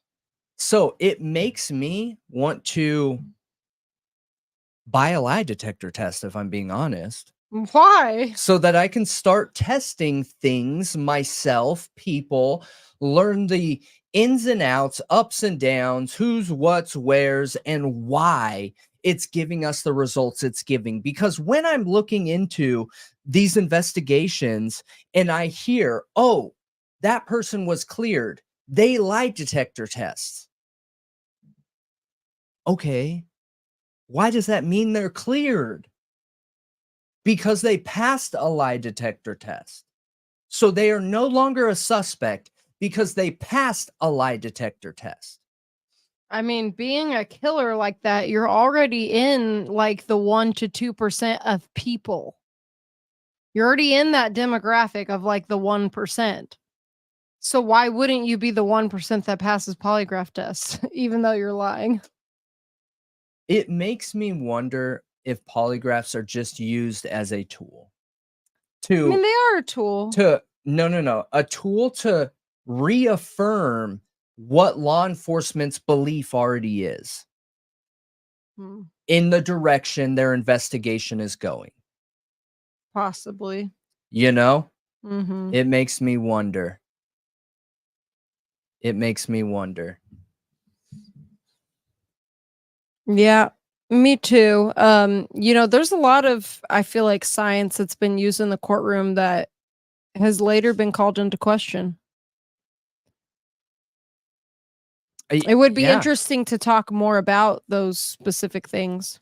Yeah, like specific case details where it was used. Well, I mean, sciences that are no longer considered reliable in a court of law, and there's many of them that were once super reliable in the minds of everyone and then became junk science, where people were like, that doesn't prove anything. That can't be used in a court of law anymore. I can't believe I didn't point this out, because when I was reading it, it's what I thought. But when I read that polygraph tests have been used in law enforcement since the early 1900s when hiring law enforcement, it blew me out of my chair, because our society is evolving and our society is growing and we have new technology and continued technology. Why on earth would we continue using this tool, this polygraph test, when we have more reliable tools, when we have the lie detector tests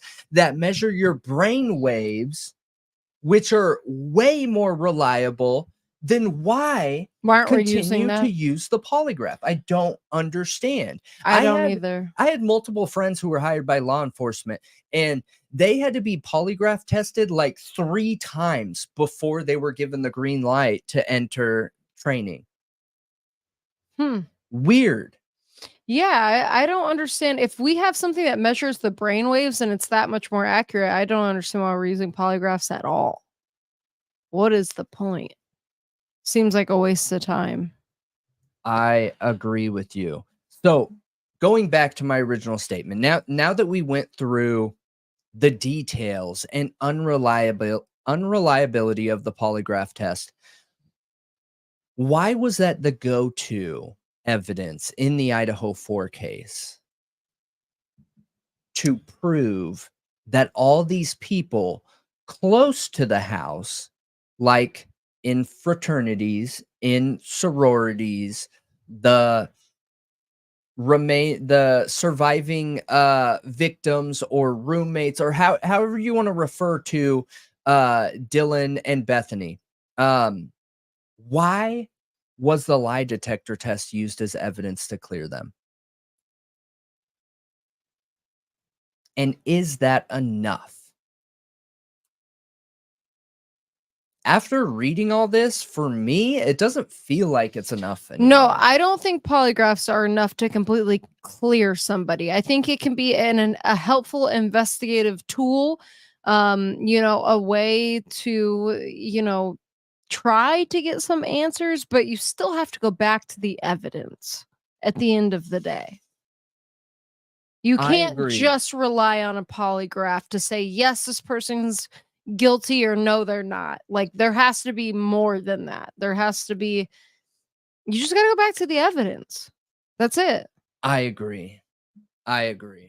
A polygraph can't be taken as evidence. I think it should be like a lead, like a tip, like IgG, or, You know what I'm coming to believe is that there is no golden hammer, bullet, bait in any case. Okay, there is no silver bullet. It is the accumulation or totality of evidence that convicts. It is. Absolutely. But it always feels like in true crime and in investigations and cases, oh, there's a nail in the coffin. They are always looking for a silver bullet. You're right. It does seem like that. And I think part of that is because of true crime and, like Dateline and like all of these shows. That's how it's portrayed to make the story more interesting. Like, oh, it was the perfect crime, but this one thing, like Bryan Kohberger, he forgot the knife sheath, and that's what got him. Like, it's dramatic effect. You know what I mean? It does. It's a human thing. It's a human thing where you fixate on something like that. But it is always it is always the accumulation. Like, it's always the totality of the evidence that convicts. And that's one thing that's why circumstantial cases are some of the strongest a lot of times. Yeah, and that's one thing that I want to do better about with myself, is looking at the totality of evidence, because I got to be honest with you guys, most of the time I will look for that silver bullet in any case. I will absolutely look for that silver bullet in any case. Yeah.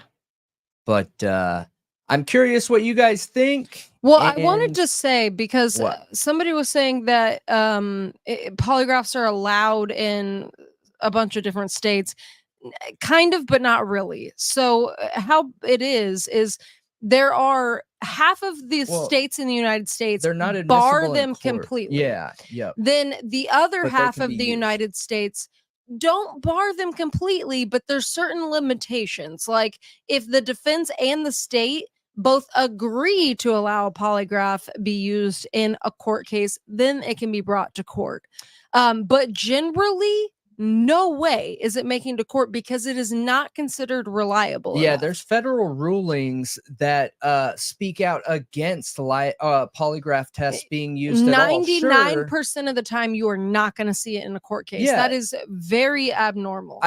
Both the defendant, and the prosecution would have to be willing to allow it into and only the case in certain as states. evidence. Yeah, and then still only in certain states. But yeah, absolutely. And I'm sorry, I want to go through this real quick. I meant to, because I started looking into how you can manipulate a polygraph test. Okay. Right? And it's super easy and right on. Are you gonna show Wikipedia? It cracks here. me up. Yeah, it's super funny. The pictures are funny. Yeah, I think juries totally look for a smoking gun. I think that's what you were trying to say, the smoking gun. Yeah, the silver bullet. Yeah. Typically, yeah, the saying is the smoking gun, though. And I think that is what people look for, because you want something to prove things to you without a shadow of a doubt. Like, you want to know. Like, I'm sure any juror doesn't want that on their conscience. Like, especially like in the Bryan Kohberger, Idaho 4 case, like, a juror isn't going to want, unless it is a biased jury, they're not going to want to put a young man to his death. Yeah. You know what I mean? Unless they're confident he's a monster. Yeah. Yep.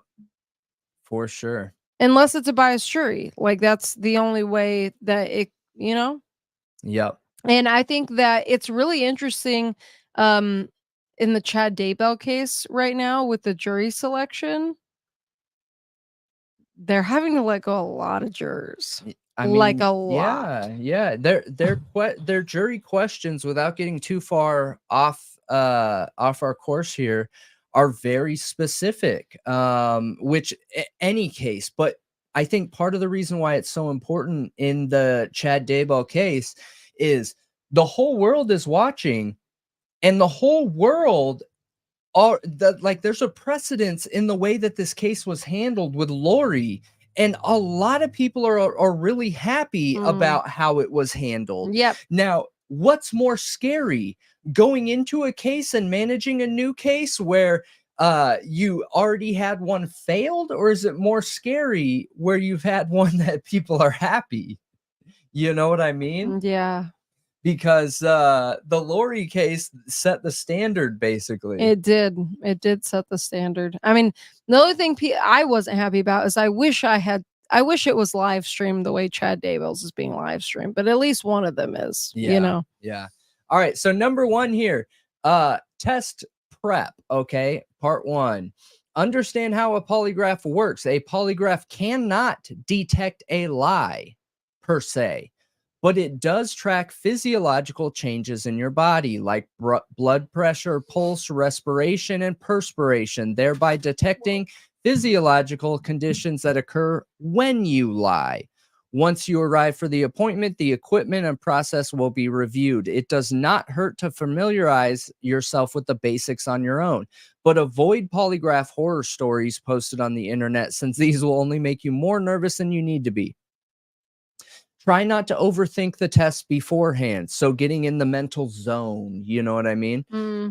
Take care of your body the night and day before. You need to be comfortable during the polygraph in order to provide accurate physiological responses. Follow your usual routine as accurately as possible, even if your routine includes activities that affect your heart rate. Try to get 7 or 8 hours of sleep the night before. Make sure you are not hungry, and have loose and comfortable clothing on. Complete any forms. Okay, tell the examiner of medications, review the questions, and take your time understanding them. Find out which test form they will be using. Let yourself be nervous. How to pass. Let yourself be nervous. Oh, wow. Yeah. Nowadays, no one is expected to remain perfectly calm during a polygraph test, even if the person in question is perfectly innocent and has nothing to hide. By allowing yourself to be nervous, you can provide the polygraph examiner with an accurate representation of your physiological statistics. When you are being truthful and when you are lying, the lines on the polygraph screen will never be flat and smooth, even if you are telling the truth. Oddly enough, the only person who is nervous about every answer will appear most truthful on a polygraph test. Speak truthfully. Yeah, gotcha. Take your time. Test manipulation tips. Stress yourself out when answering the control questions. That makes sense. So think of very traumatic situations in your past when they're asking you the control questions, because that sets your baseline up here so that when you're lying about questions, like it tracks it as being the same. Yep. And look, this is just on Wiki, you guys. Wiki? Yeah. Calm down when answering relevant questions. Interesting. It suggests daydreaming, maintaining your breathing patterns. When those are the questions that you're supposed to lie. Yep, that you're Yeah. lying about. Essentially, a lie only counts if that lie generates a greater physiological response than that which you had while you were telling white lies with the control questions. As long as your physiological response to a question and answer produces a less noticeable reaction than any reaction you displayed while answering the control questions, it will probably not count against you. Maintain your breathing pattern. Daydream about something soothing. See, I saw on a TV show it was all about clenching your butt cheeks the whole time. I've never heard that.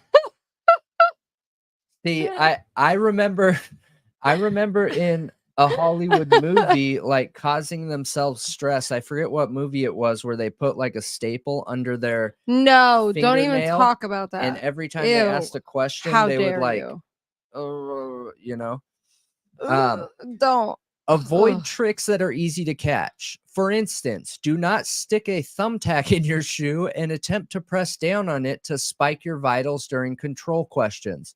Oftentimes, an examiner will have you remove your shoes during the test to avoid such tricks. In fact, while physical pain will cause your vitals to spike, it is usually easier to catch than physiological stress. Biting your tongue, clenching a butt, or other similar tactics can be caught easily if you are working with a trained polygraph professional. They will know when you're clutching your butt. They will. They will. So they'll call me on it. They'll probably ask You're you, clenching like, your butt I cheeks can right tell now, you're aren't you? clenching your butt. Take your pants off too. You know. I thought don't they have something that literally detects that? Like they Butt put clenching? Yes, I thought that they put something on your seat or something like that. Like what? Like plastic? So it's like so they don't know, like, oh, I just heard the butt No, a clenching noise. sensor. They literally put a sensor, I thought. On your butt? No, like around your waist or something like that. I don't No, remember. I think that's the that measures I forget what it measures. Oh, it's from yeah. But I don't remember what that measures, but it measures something, okay? I need to look that up. Okay. I swear it was on a show. I can't remember what it was. Now I'm gonna have to go find that show and watch it again so I can remember. And then I read in here. So the last thing I read in here is they only ask you follow-up questions at the end if something is wrong with the answer. Okay. So they suggest be ready for those repeat follow-up questions. Okay. Interesting, right? Interesting, you guys. Yep. So Here it is. how reliable are polygraphs? We've broken down literally every evidence angle or evidence type one by one. I'm honestly surprised I haven't wanted to dig into polygraphs sooner. I think there's some polygraph examiners that are really good, like really good at what they do. But do I think your everyday polygraph at a police station is very accurate? No, I don't. Do I think people that have been doing it for a really long time and are experts and That's not science. I think that they could be good at it. That's and not it could be science. more accurate. But that's not science because you don't have a reliable control to give a repeated test and outcome. It's not when every test, every experiment is a different person.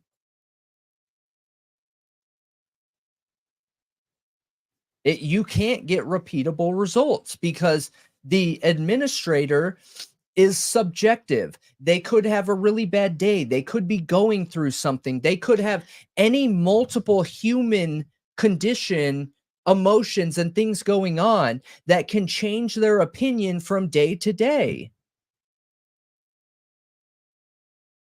And then on top of that, one person has learned who knows what and is considered very experienced, while this person over here is not. Isn't it the same training? Like, how is one person more experienced than another when you're learning the same thing? Like, 1 + 1 = 2 to everybody. You know? Yeah. So it's strange. It's yeah, I'm not weird. sure. I mean, I don't know. So what, you think it's 80%?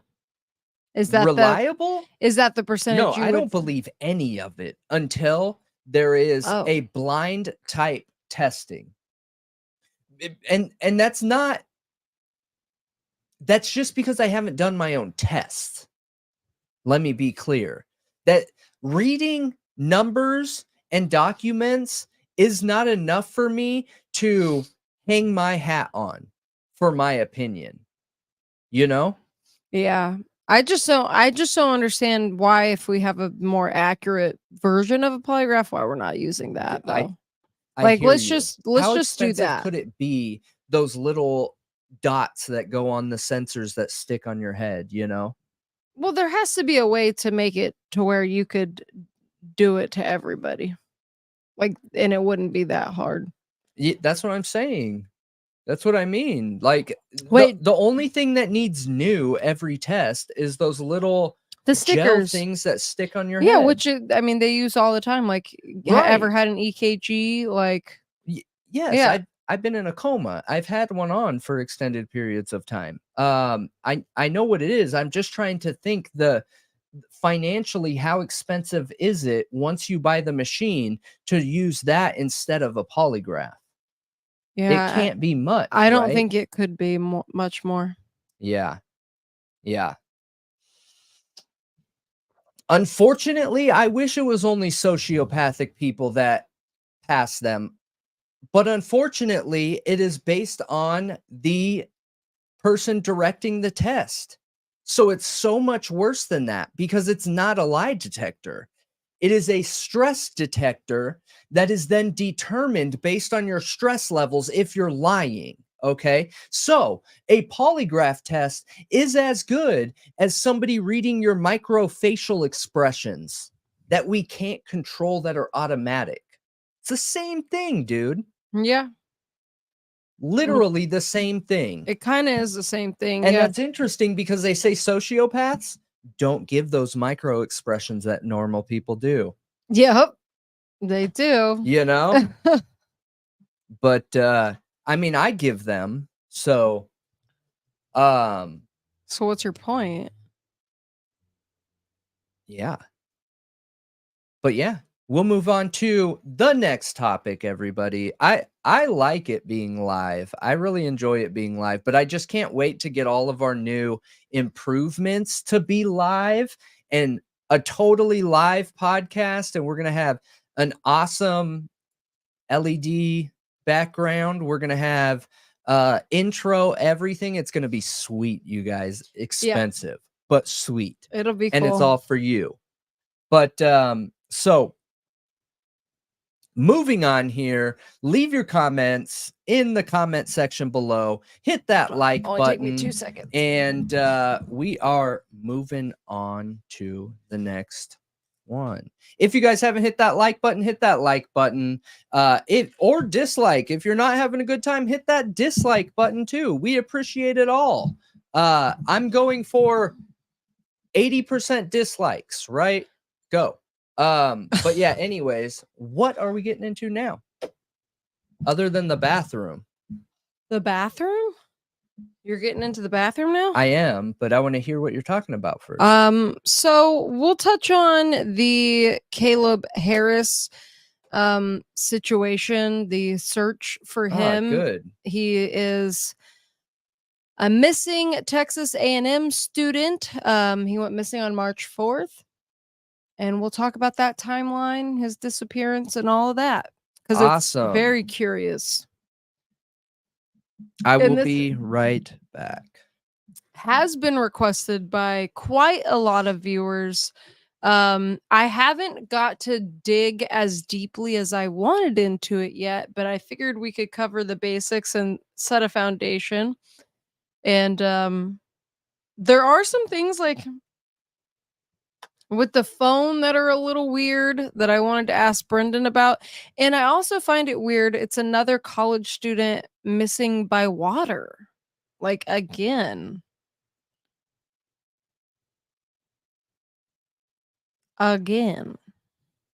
What is it? You guys, what is up with young men going missing by water? Do you think it's genuinely as simple as like men like to pee in water when they're drunk?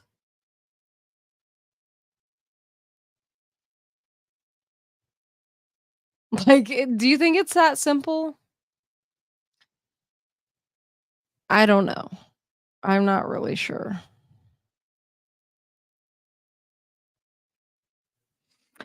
But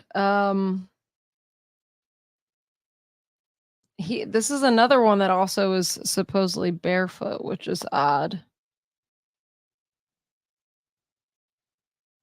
3 a.m.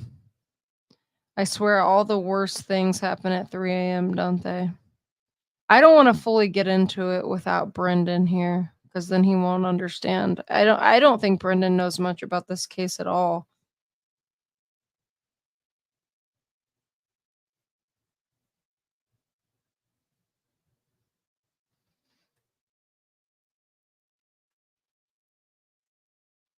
But his dad has been very active in the media and looking for him and, you know, cluing the public in on what's going on. And I have to say, like, his dad is like the definition of stoic. Like, he is a very stoic man. I was just kind of in awe with the way that he was handling himself, because if I were in his shoes, I don't think I could maintain the smile and like the pleasantries that he does. I don't know. It's pretty wild to me how stoic he was and put together. Like, I don't know. Most of the time you would just be a total mess. Like, he's holding it together really well. And I think that's says a lot about their family. Like, when he was even asked about it, he, just talked about having support and, church and things like that. And I don't know, it just was really interesting. Yeah, guys totally do pee anywhere and everywhere. I agree. And it was profiling with Pat Brown that made me start thinking about that a bit more, because she said she felt that way. Like, the smiley face theory is a bunch of men who were drunk and peed near a body of water, most likely, and fell in. And it's all blown out of proportion. It's a really silly theory.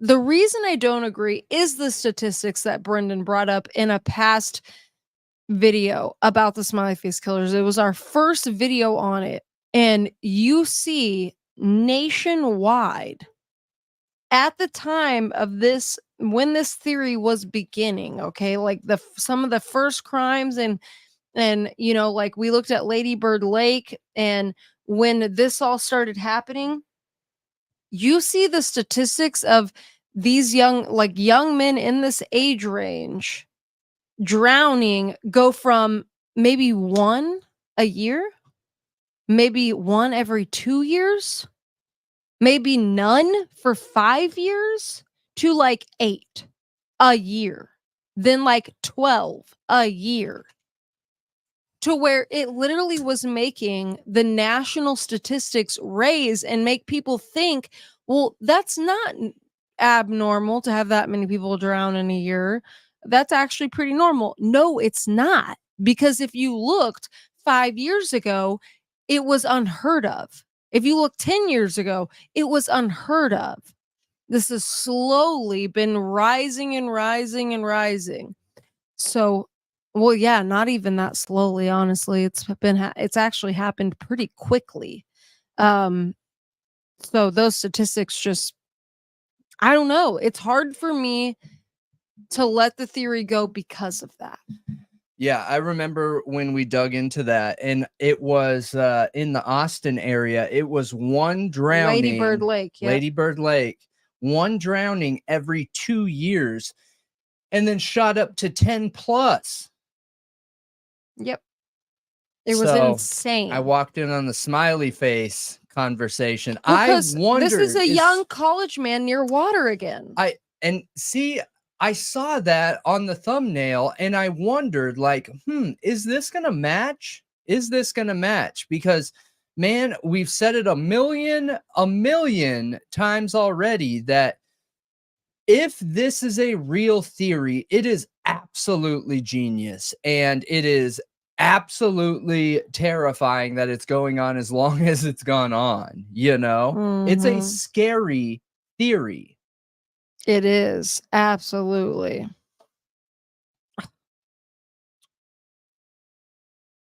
What is happening here? But yeah, so based on the information that you've looked into so far, because I know you haven't looked a whole bunch into it. No, I'm gonna lay out the timeline and everything, but yeah. Does it seem like it fits? Does it the smiley face? Because like with not necessarily. No? Not necessarily. But we'll go over it, and you let me know what you think. But he was 21 years old and last seen in the early hours of March 4th as he walked his dog just before 3 a.m. His father, Randy Harris, said he returned home with the dog, then left again, and has not been seen since. And his phone. With his dog? Gone? Yeah. So he took his dog for a walk. He returned with the dog, then left again, and has not been seen since. So, but left again with the dog, or not? I'll give you guys the very basic outline. 12:56, Neighbors' ring camera shows Harris and two of his friends in a parking lot with his dog. And then at 2:20 a.m., Harris orders Uber Eats for school lunch. And this is the timeline put out by his father that he gave to News Nation. 2:44 a.m., Harris sends Snapchat video to his sister of him walking his dog. 3:03 a.m., Harris sent Snapchat photo to a friend showing a drainage ditch near the apartment complex. What? 3:12 a.m., Harris' cell phone pings nearest tower.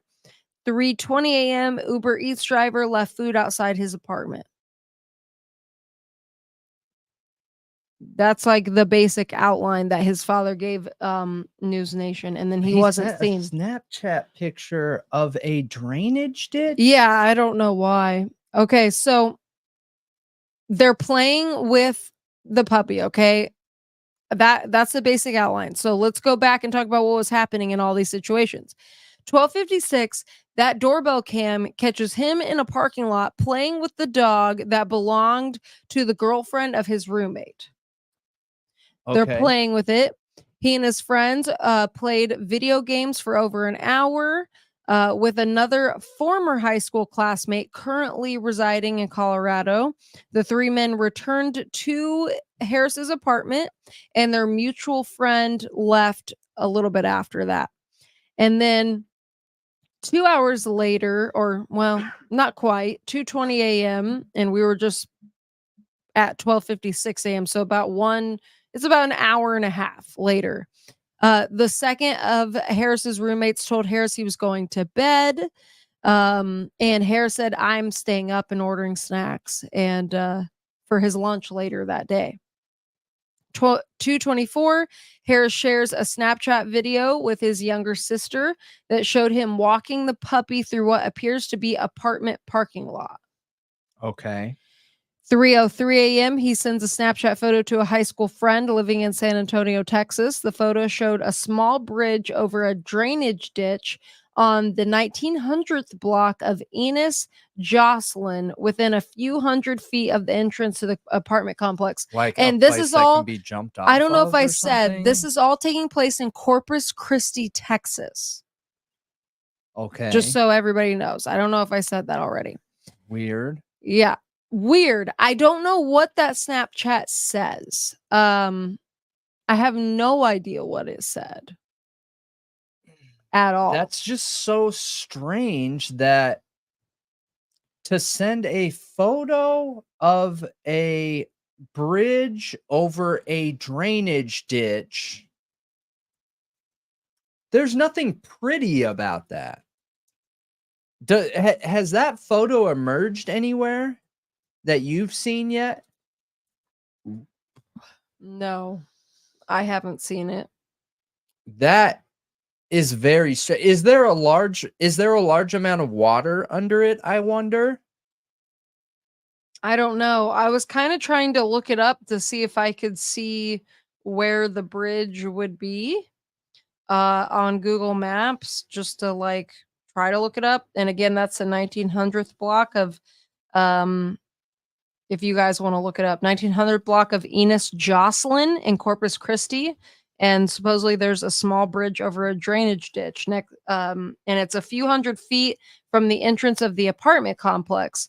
And I believe that apartment complex is right. Hold on. Let me look at this.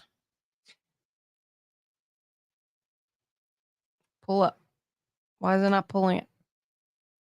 That's so strange. That is so strange. And I think it's the Shore, or I think that's what they're called. Just to remind everyone too, if we have any super chats come in, if we have any super stickers come in, once we get towards the end of any of the cases that we are covering, and we're covering the Caleb Harris case right now, the missing person case, we will get to those in the end and read them and answer them and everything. I am reading the best I can as we're going through this. Remember, this is our first time live for the Thought Riot Podcast, and we appreciate all you being here. But I did see that message about the Mr. Ballin Genius What? video, it just mentioned that apparently Mr. Ballin, who we've joked about before, that because I wore that plaid shirt, you know what I mean? And I guess he has a video that talks about how geniuses will thrill kill and very rarely ever get caught because you know, they probably thought of everything, as I assume without seeing the video. That's the angle, which is interesting. That is really interesting. Oh, I found it. Okay. Do you want me to send like a screenshot picture of it, or do you? Or do you want me to send you I'll a try logo? and pull it up here. Hang on. It is a you very talk. small bridge. Like, you just need to look up the cottages at Corpus Christi. Like, the cottages are here. It's on Enos Jocelyn Road, the cottages. Again, Corpus Christi. That drainage ditch, I mean, I don't know why Right he here? would send a picture of it. You need to do it in satellite. Yeah, Yeah. but right here. I don't. That doesn't quite look right. Yeah, I think that's it. What do you see the cottages apartment? Because that would help. Look, hold on. Okay. Yeah, the cottages right here. Look, Yeah. Okay, so that's the bridge right there. this. Yeah. Okay. So hang on.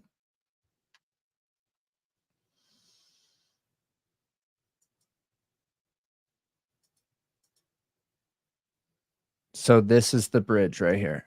Yep. Okay. And you put it in street view. Just drag the little man down there. See the little man in your bottom right hand corner? Yeah. Should be able to just drag him to the bridge. That's it. Oh, so that is not a lot going on. Not very tall. Not okay, but it is water, and it's a body of water that. Weird, huh? It's weird. It's weird. Do we see any ripples in that water that looks like it's actually flowing? I mean, it is kind of deeper than I expected, though, for a drainage ditch. I got to be honest. Like, there's more water there than I would have expected. It kind of looks Is like there a there's a little bit person? of flow. Is there a person standing No, out there? that's a tree, I think, like a Oh, reflection okay. of that tree. But right here, you see a little bit of like agitation in the water. So is it flowing to where if somebody was placed in there, would they travel? I don't know. I think that there's talk of it being stagnant water. It doesn't look like it's moving in these pictures. I gotta be like, it looks pretty still. Like really still, actually. Which means it's probably really nasty water. Okay, so he sends that picture at 3:03 a.m. and then at 3:12, literally 9 minutes later, his cell phone shares its last location with the nearest cell tower. And then at 3:20 a.m., the Uber Eats driver delivers his order to his apartment, leaving it outside near the front door per the order's request. Then 11 a.m., one of his roommates discovers the Uber Eats order outside the front door, and Harris's pickup truck is still parked out front. His wallet and keys are still at the apartment, and all that appeared to be missing was literally him and his phone, his cell phone and him. Caleb is described as a homebody, and a creature of habit. So this is highly Very unusual. rare. Yeah.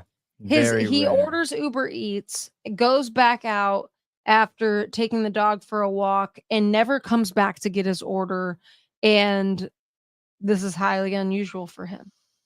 It doesn't make a lot of sense. His family has a $50,000 reward right now, and they just recently doubled it. It was at 25 and now it's at 50. Okay. They really want answers. And while you were gone, I was talking about how his father was on News Nation giving an interview and how stoic he was and talking about all of this. Like, he really keeps it together really well. And it was impressive, I must say, how stoic he was. Okay. How long has he been gone again? He went missing on March 4th. Okay. Oh man, so we're coming up on a month. We are. Okay. And this well, case, I don't feel like has gotten nearly as much attention as some of the other missing persons cases right now. yeah, there could be a million reasons for that. It could be, there weren't as many true crime people in the area to drive it because unfortunately, and no matter what police say, it doesn't matter what law enforcement says.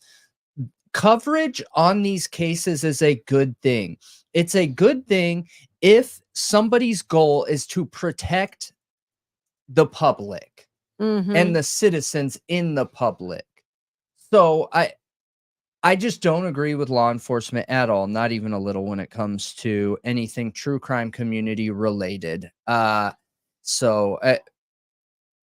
Hopefully we can get more attention on this case.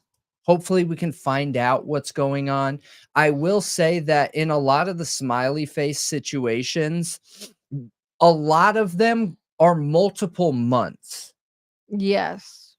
Like one of the main cases where he was Dakota, is it James? I think Dakota James, maybe it's Dakota something. But he was missing for 70 days and 24 days unaccounted for. But look at the body of water. I know. Like, the drainage ditch is not the main body of water. Like, this is off of the Oso Bay. Okay. Like, there is a major body of water literally right up the street. Yeah. Like, he is So very close to water. this is what she's looking at here. So if you go out, look at that. And that's the apartment complex that he walked out of, not drove out of, walked out of.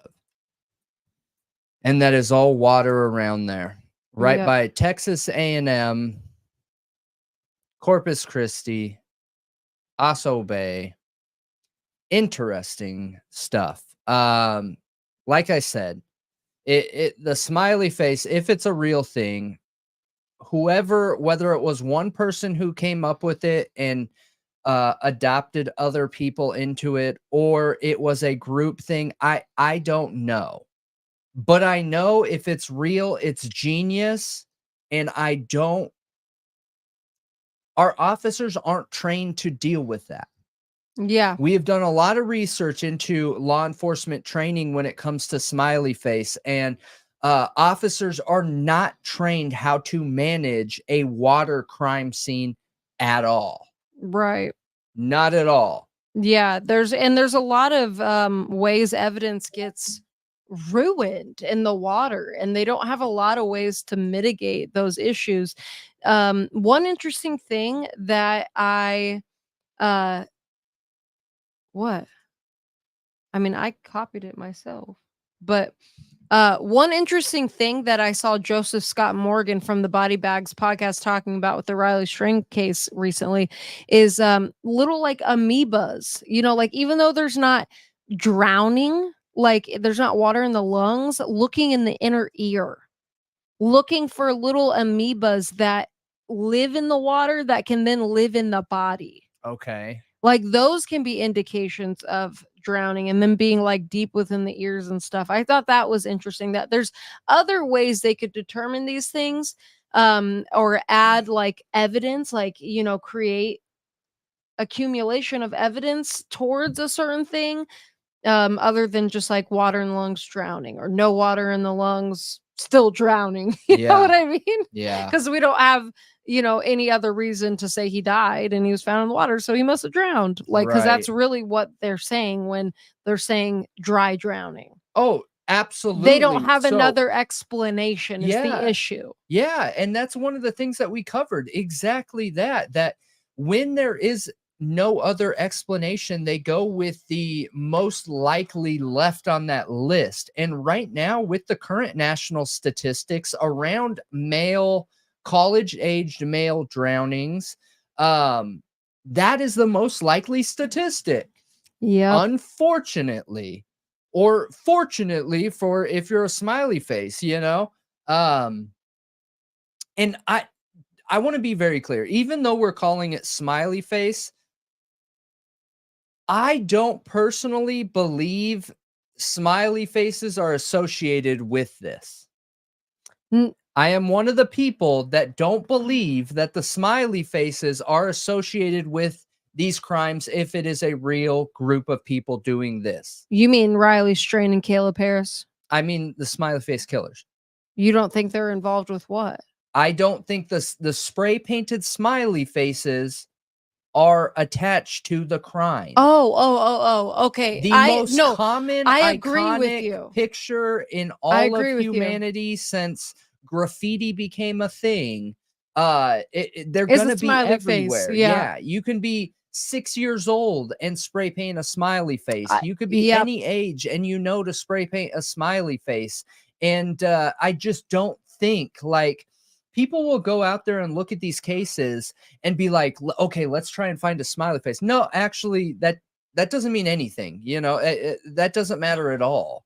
I think that it's all determinate based on how the person was ended.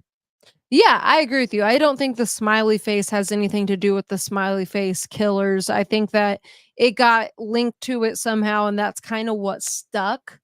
And it was like a weird anomaly that people were noticing, but sometimes we make connections that aren't there. Like human brains make connections, they just do.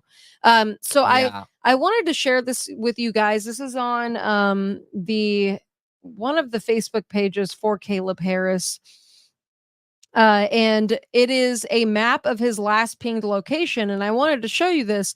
So if you look in the bottom right-hand corner, you'll see his last Snapchat location, which was that drainage ditch. Okay. Bottom right-hand corner, the very bottom right little star, yellow star, is where he sent that picture of the drainage ditch. And then his last cell phone ping is at 3:12 a.m. way over to the left. Over here. Yes, right there. So this was being talked about by his father on News Nation. 3:12. Yes, and the Uber Eats is being delivered at that ping though 3:20, right? That's what what it was, right? 3:20. So remember, you guys, technology and networks and cellular networks, wireless networks, anything network related is my gig. Like that's where my strength is. There's no way to know if this is realistic, if this is reliable, if there's anything extra additional to this without knowing how many towers was there. I'm going to have to dig into how many towers are in that area. Yeah. And what that ping is, okay? That ping doesn't necessarily mean that is a cell phone triangulation ping. It could be an AT&T family GPS ping. Oh, yeah, maybe. So I don't know without understanding what type of ping that is. Was he logged into AT&T's family GPS app? Mm-hmm. Yeah, that's a good point, because I was wondering GPS, how accurate is that ping? It could be really what accurate. I think is interesting is that location is very close to an urgent care. And it's also looks like there's some kind of house or structure right there. I'm going to have to look it up on the map.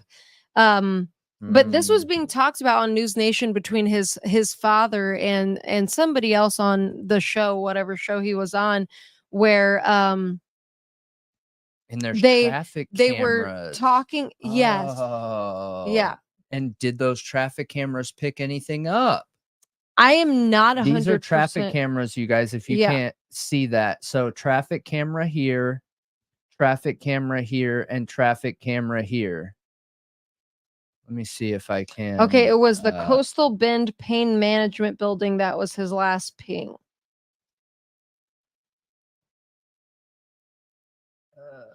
And then somebody in the comments of this post said that they did the math and it's about 0.9 miles.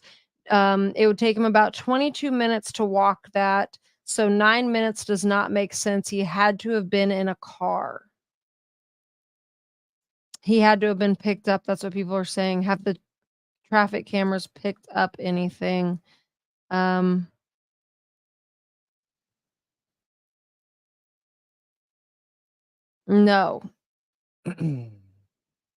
No.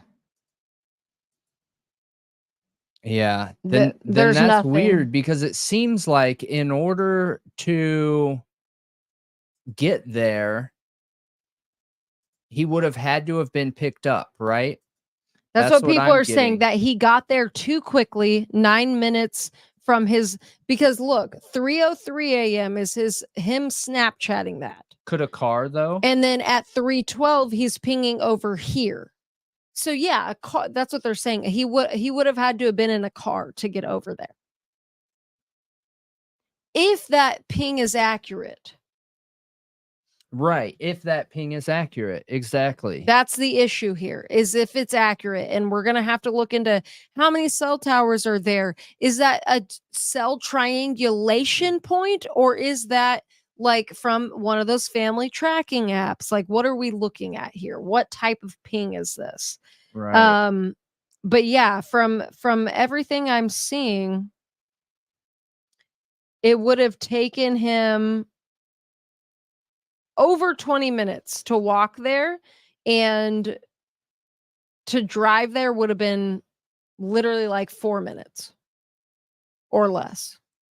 4 or 5 minutes.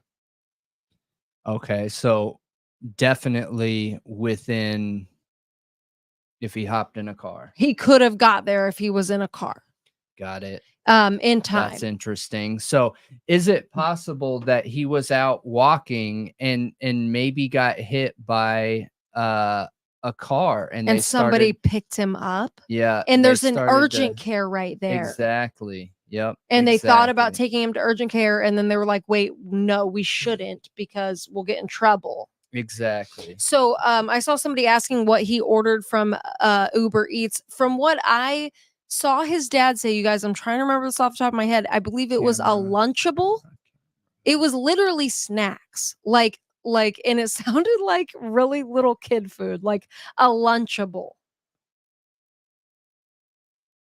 And like some drinks. Listen, I'm a snacker. I am not judging. Okay? No, I'm not judging. I'm just saying, like, it was like a very young boy type, snacky type meal. Okay. Right. But it was nothing out of the ordinary. His father said it was very typical for him. Yeah. Yeah. Crazy. Yeah, but this Facebook page, it is missing talk of Caleb Harris. There's 19.4 members. They have some good information on here. There's some interesting information. Yeah. And I'm glad they made that post with his location public, which is nice. Yeah, that is nice. Yeah. But to talk about who Caleb was, if you look at the pictures of him online, you see him hunting, you see him fishing, and he sounded like just like a really nice person. Like, and his family seems like really nice people. It's a sad situation. And I really hope that they can get some answers, because this is like we're going on like, Is it Sebastian this? Rogers type link. Yeah. Is that? No, that's not it. This one? Yeah, that's it. Okay. So Oh, yeah, and they're asking everybody check your Ring cameras. With Sebastian, like if you are in the area where Sebastian oh my gosh, Rogers went missing, or you're in the area of where Caleb Harris went missing, check your security cameras. yeah, check your Ring cameras. And Father make of sure missing student Caleb Harris. make sure that they are set to save your data for at least 30 days.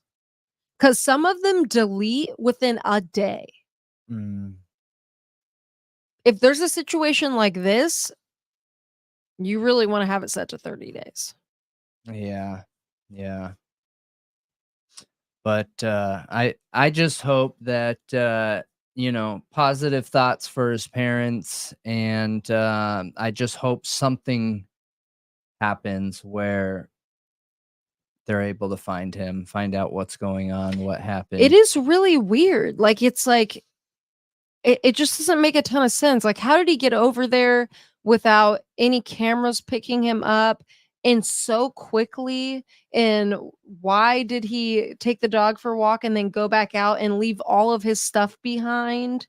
Well, I mean, clearly he was planning on coming back. He was not planning on being gone. Yeah. Or else he wouldn't have ordered Uber Eats. He wouldn't have left his phone behind. So that immediately, honestly, reeks of foul play. Yeah. All of this kind of reeks of foul play, to be honest. But I want to know what you guys think. If you have any questions about the case or aspects of it you want us to dig in deeper into, definitely let us know. And yeah, just if you see something, say something, as always. If you have information, contact the agencies involved. Which agency is it? You had that missing poster right there. Oh, it's just the phone number. It's not saying which agency. But yeah, we can put the phone number up.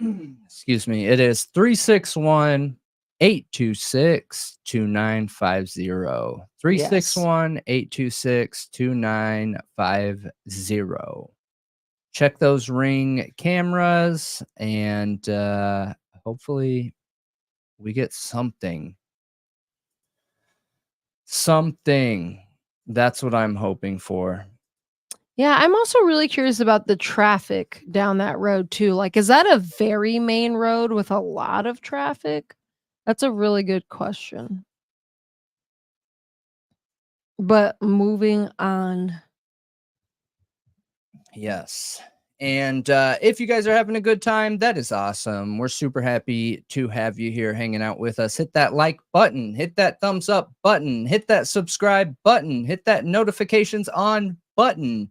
Leave a comment under the video when you're done. And if you have any questions, updates, comments, concerns,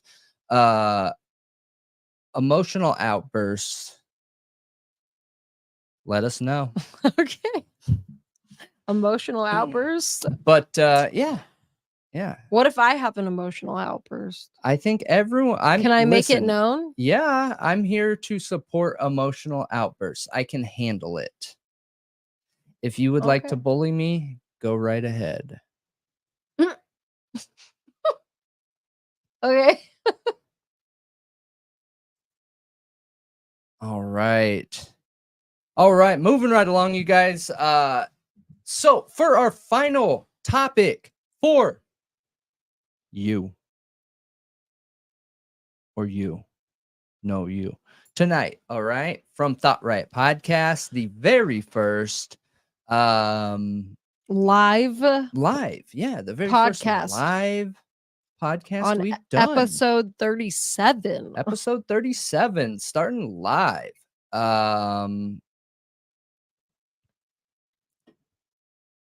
We're diving into Idaho 4.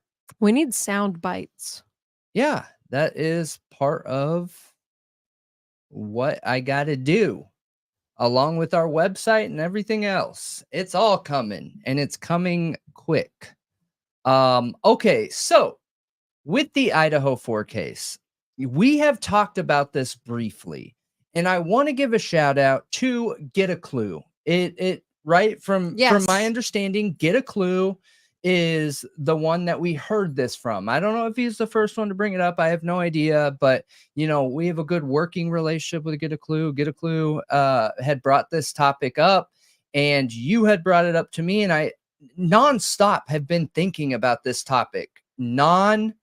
Stop It's have I really been thinking weird. about this topic. But we have a search warrant, okay? A search warrant in the Idaho 4 case for the Coeur d'Alene Police Department Forensic Lab.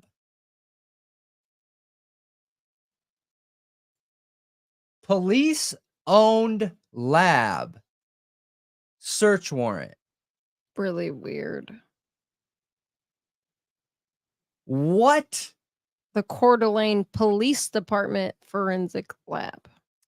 Yeah. And what does this have to do with the Idaho 4 case? Yeah. It is in the Bryan Kohberger court whatever docket list of Are you sharing this? not yet. Docket. It is on the docket. It is publicly available. Any of you guys can find it, and we'll share it so that you guys can see exactly the filing date and all that, so you can go look for yourself. Yes, thank you for picking that up. But yeah, can't like do. it's really weird. Why is this on the Idaho 4 docket? Why are they getting a search warrant for the Coeur d'Alene Police Department Forensic Lab? And what does this have to do with the case? What did the Coeur d'Alene Police Department Forensic Lab handle? What evidence did they handle? I mean, what? They shouldn't have handled anything. Yeah, they did. The Coeur d'Alene Forensic Lab is the one that handled all the evidence that No. went to ISP. They claim it was Meridian ISP Forensic Lab. Oh, you're right. This You're is right, a you're right, local you're right. jurisdiction to Coeur d'Alene. This is not state Okay. police forensic lab. Gotcha. That's right. Yep. So, but the Coeur d'Alene Police Department Forensic Lab.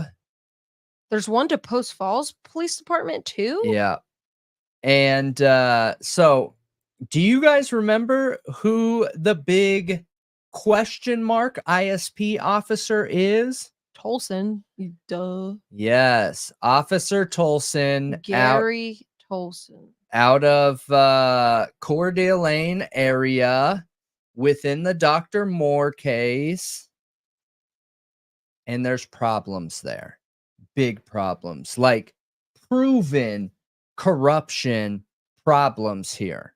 Yeah. All right. And I've heard argument that, you know, all that happened in the Dr. Moore case is, you know, he was just, you know, his Miranda rights were a little violated, but he was probably guilty and he just ended up getting off on that. You know, his charges were reversed just because they didn't honor his right to a lawyer. No way would somebody get off on a murder charge because of that. No way. They would not overturn a capital case because of somebody not getting a lawyer. Yeah. That is not the reason. All of the things detailed in those documents are the reason. And they are major corruption. They are a big deal. It is serious. And if that man was as involved in this Idaho 4 investigation as he was in the Dr. Moore case, Brian Drake's murder, that is a major problem. Yeah. Dr. Moore was framed. Yes. Evidence was fabricated. They fabricated evidence. They stalked him. They intimidated witnesses. They coerced him into a confession and locked him up and threw away the key. And when he got out of it, they continued to stalk him and try to ruin his life, and possibly even tried to murder him. Yeah. Huge deal. Yeah, it is a big deal. And we covered the Dr. Moore case. We did 2-part video on the Dr. Moore case, and there are so many very clear and obvious connections with police corruption and fraudulence and setting this man up. It's absolutely horrible. Absolutely horrible. So it makes me wonder if this is part to do with that and Tolson. Yeah, the code of silence within police is I mean, code of silence anywhere. Anybody that is like hiding things. Secrets are toxic. Yeah, it's always a problem. I mean, any adult, respectful adult should be upfront with their feelings and anything. Nothing good comes from secrets like that. And the police department is the leader of that. They literally have secrets on lock, like king secrets. Dude, no you know? kidding. No kidding. So it's interesting. It's definitely interesting. But we can go through this real quick here. And then get into it. So in the matter of application for a search warrant for Coeur d'Alene Police Department Forensic Lab, order to seal. This matter came before the court on February 10th, 2023, on the court's motion to seal or redact pursuant ICAR 32. The hearing was held via Zoom. William W. Thompson and Ashley Jennings appeared on behalf of the state, and Taylor appeared on behalf of Mr. Kohberger. The court reviewed the records, considered the arguments presented, weighed the interests in privacy and public disclosure, and announced its findings of fact on the record. Therefore, pursuant to ICAR 32, A and D, and IC 74-124, the court finds it necessary to seal the records related to the search warrant, so we won't be able to know what's in it. For the following reasons: the document contains highly intimate facts or statements, the publication of which would be highly objectionable to a reasonable person. The document contains facts or statements that might threaten the safety of or endanger the life or safety of individuals, and disclosure would constitute an unwarranted invasion of personal privacy. After due consideration and with good cause appearing, it is hereby ordered that the record herein shall be sealed until further order of the court dated 2/28/23. Now we have, in the matter of application for search warrant for Coeur d'Alene Police Forensic Lab, order sealing search warrant and related documents. Based upon the motion to seal search warrant and related documents filed herein, the court does hereby confirm and order that the affidavit for search warrant, including any exhibits, search warrant, return of search warrant, including the inventory of items seized, and order are confidential, exempt from disclosure, and are sealed pursuant to Idaho Court Administrative Rule 32G1 for the reasons stated in the said motion, and until March 1st, 2023, or further order of the court, whichever occurs first. Now we have motion to seal search warrant and related documents. Coeur d'Alene Police Forensic Lab. Is that the same? It is. So it's just repeating the same document that we just read. Yeah, but what are the reasons they want it sealed? Interfere with enforcement proceedings, constitute an unwarranted invasion of personal privacy, disclose the identity of a confidential source, and disclose investigative techniques and procedures. Interesting.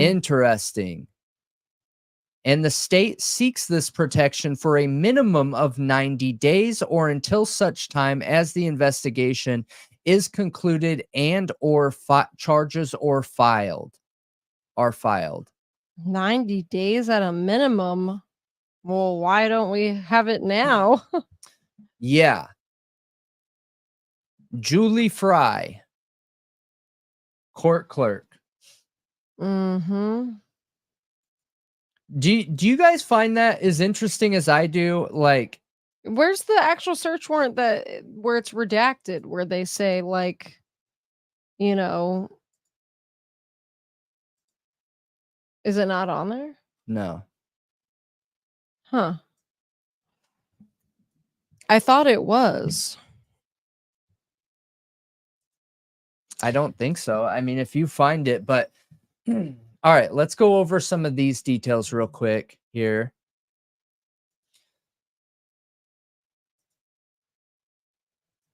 Which, I mean, these are obvious, but there's nothing wrong with a refresher. Okay. What constitutes a valid search warrant? A valid search warrant must meet 4 requirements. 1, the warrant must be filed in good faith by a law enforcement officer. 2, the warrant must be based on reliable information, showing probable cause to search. 3, the warrant must be issued by a neutral and detached magistrate. And 4, the warrant must state specifically the place to be searched and the items to be seized. So, what is at the Coeur d'Alene police lab that they needed a search warrant to get in relation to the Idaho 4 Bryan Kohberger case? Do you think it's possible something was turned over by the families? Like, because the Gonzalez family lives in Rathdrum, which is like right there, literally Coeur d'Alene, basically. So was something turned over by them? That's a great question. I don't know. We covered the Rathdrum witches, that whole story that talks about how close Coeur d'Alene and Rathdrum is. They're literally right next to each other. There's a lot of cult stuff in that area. There really is. I know. But yeah, I don't know. Did law enforcement reach out to the family, the victims' families, and say, hey, you guys can drop off that evidence at the nearest lab, whatever's closest to you, whatever's easiest for you. We just need that in our possession.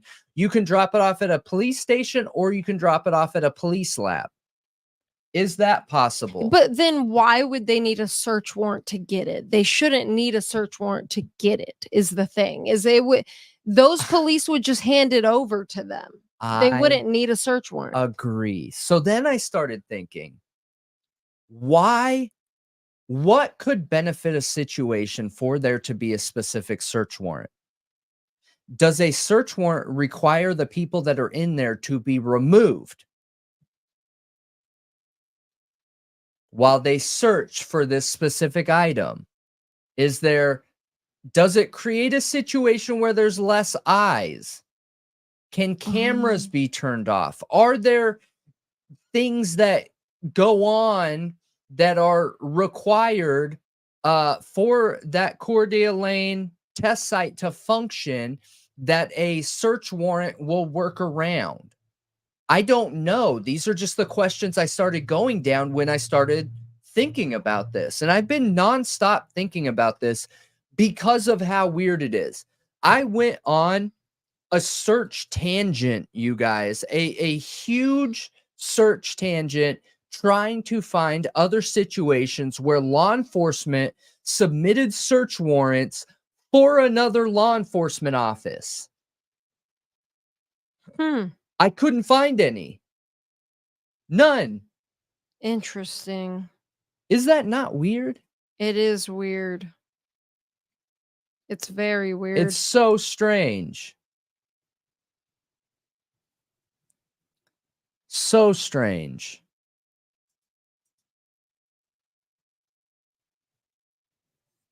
Oh, weird. Did you call this out? I missed this and Oh no, I missed it too. I'm sorry about that. Yeah. So Casa Miriam said testing. Yes, it is working. 100% working, functioning, good to go.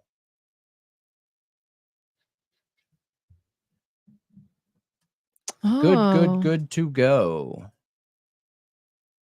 Interesting. And thank you for that. That is awesome, incredible. And we're super happy to have you here. There's a search warrant for Moscow Forensic Lab. So they have a search warrant and they sealed and redacted Okay. it for Moscow Police Department Forensic Lab and Coeur d'Alene Forensic Lab. And Where is that one at in the docket? Because I need to pull that up. okay, so it's very close to Whoa. just Command F search police Okay. department. And then it'll pop up first the Coeur d'Alene one, and you just scroll down a little and you'll see the Moscow one. And for our first unplanned, like we didn't have this on the schedule, you guys, for Thought Riot Podcast. We got like 600 people here watching, so we're super happy to have you all. Hopefully you're having a good time hanging out with us. Somebody said there's Okay, a Post Falls one, but I'm not seeing that when I search it. So search police right here. Oh, There you go. that is interesting. And it looks identical to the Coeur d'Alene one, which is interesting too. And what's even more interesting is the date. Like, it's February 2023. So it's not very long after, like, it's only like what, a month and a half after Kohberger was arrested? Yeah, I don't. Well, maybe even less. Yeah. Like literally a month, pretty much. Well, this one filed on March 7th, Oh, this one is? 2023 for in the matter of the application for search warrant, Moscow Police Department Forensic Lab. This one's even weirder. Why does the Bryan Kohberger case have search warrants for all of the labs in Idaho? I mean, all I'm seeing is Moscow and Coeur d'Alene, which, yeah, it is weird. So, I January, February- agree. Yeah, it I is think it's March. super strange. So it's literally a month, almost exactly after the Coeur d'Alene one. So the Coeur d'Alene one, or no, wait, no. Okay, so The Coeur d'Alene is the Coeur d'Alene one is on the docket as 2/28/23, and then the Moscow one is 3/7/2023. So it's okay. not too long after. It's like what, a week? Yeah. A little bit, like a week. 2 weeks. A little bit right? So longer. 23 to 7. 20. Did I say 23? 28. 28. So yeah, like a week, 10 days. Yeah. Yeah. A little over a week, probably. Absolutely.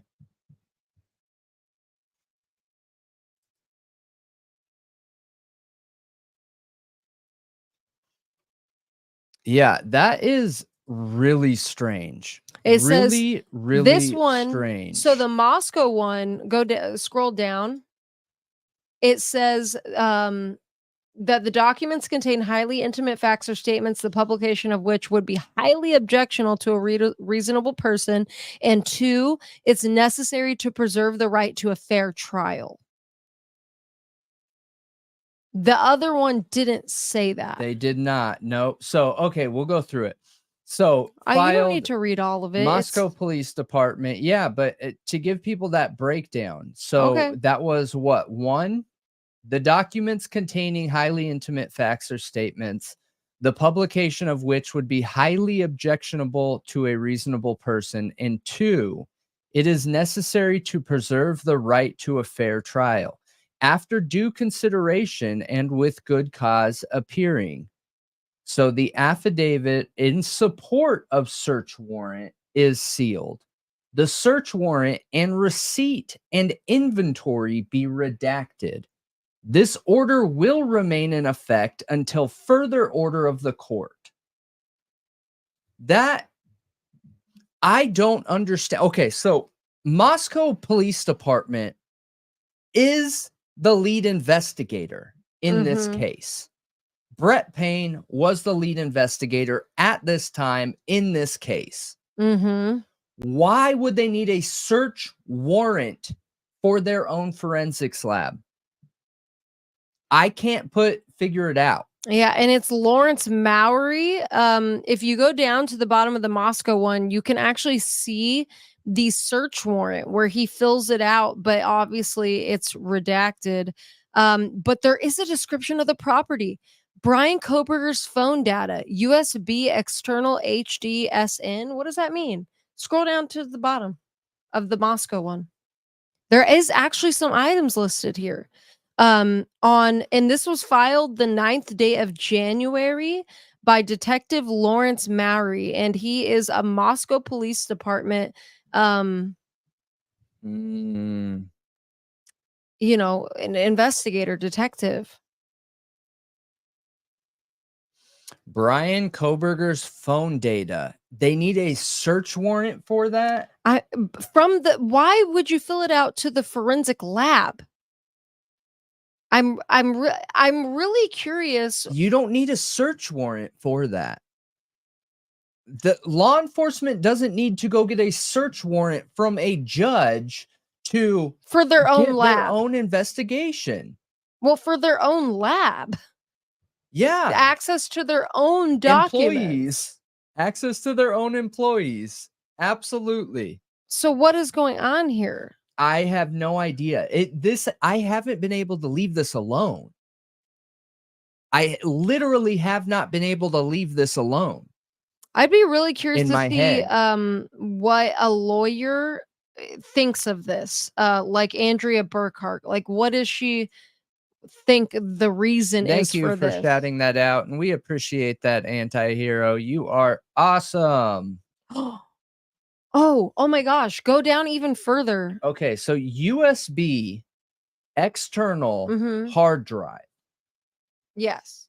What does -SN mean? So an external hard drive is like, you know, have you guys seen those boxes? Like, it's a hard drive. Yeah. It holds additional data. Yeah. All right. Bryan Kohberger's phone data. That is interesting. So go down even more to this page right here. Okay. It'll say go down more. Wait, what does that say? With drive. So copy here of left on the date in a conspicuous place in the place searched, there being no persons present during said search with drive. In a conspicuous place. Conspicuous. A copy hereof I was can't see left that on far. this date in a conspicuous place. Oh, okay. I can't in see the that far. place searched, there being no persons present during said search. Okay, so they literally made everybody exit the lab to search. They did. Whoa. That is insane. I mean, that's what happens in a search warrant. Yeah. Okay, so go down. Go down. Okay. This page is, I mean, is this the one? Does it say? No, that's not it. Okay, go down again. Go down more. What does that say though? Is piece of shall deliver cause to be the property described and said in. Okay, so how many pages is this? We should read right that. here. Wait, no, this is where I just was. So in the where's matter this of the one? application for a search warrant, in the above titled manner, this court having heretofore issued a search warrant, and the said search warrant having been served according to law, and the return of the warrant having been duly made as directed in said search warrant to this court, and a written inventory of the property found and seized having been duly made and taken before the undersigned magistrate or judge and filed herein. Now, therefore, it is hereby ordered that the said peace officer shall deliver or cause to be delivered the property described in said inventory to the Moscow Police Department, which this is a search warrant for the Moscow Police Department, or such other law enforcement agency as may be appropriate for the purpose of preserving said property for use as evidence, or until further ordered of a court of competent jurisdiction, once any related criminal case has been concluded, including the expiration of time for appeal or at such other appropriate time, the property can be released or disposed of upon authorization of the jurisdictional prosecuting attorney.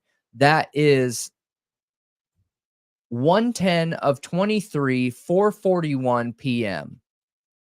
That's insane. So this next they're page. issuing a search warrant on themselves. Yes.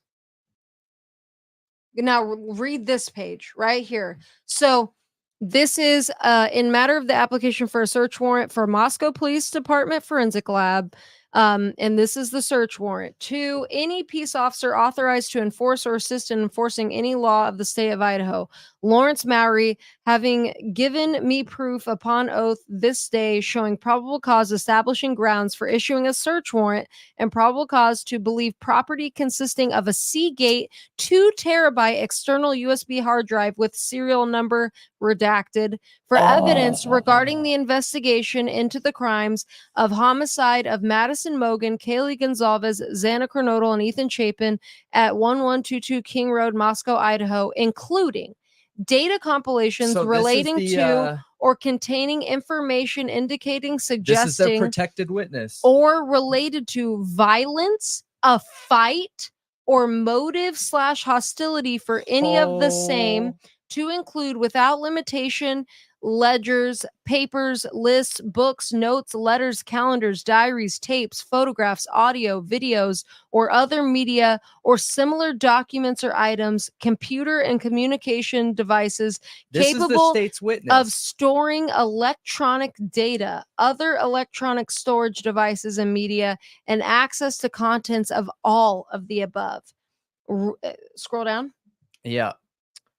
Redacted. Records of communications, written/text communications, including emails, SMS, text messages, MMS messages, and other communications, including but not limited to third-party applications such as Kik, WhatsApp, Facebook, Instagram.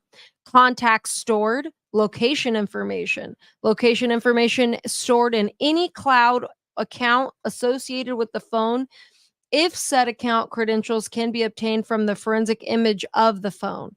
Internet history, bookmarks, and or associated cloud accounts, written and audio recorded notes, or any cloud account associated with a device. Indicia of residency in or ownership or possession of the premises and any of the above items located in or upon the following described premises located in Latah County, state of Idaho. It says the location of the Moscow Police Department and the forensic lab.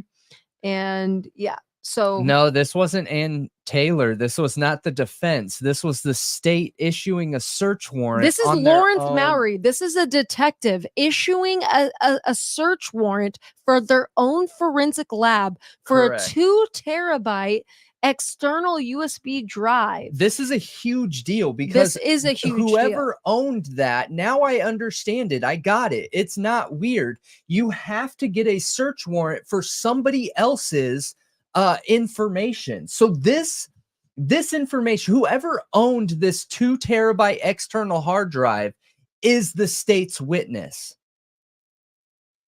It's the state's witness that Steve Gonsalves probably got in trouble trying to talk to. I can almost guarantee it. But it mentioned Bryan Kohberger's phone data Yep. and this external hard drive. Description of property is USB external hard drive and Bryan Kohberger's phone data. Yeah, USB external hard drive and Bryan Kohberger's phone data. So all data on a device connected with Bryan Kohberger.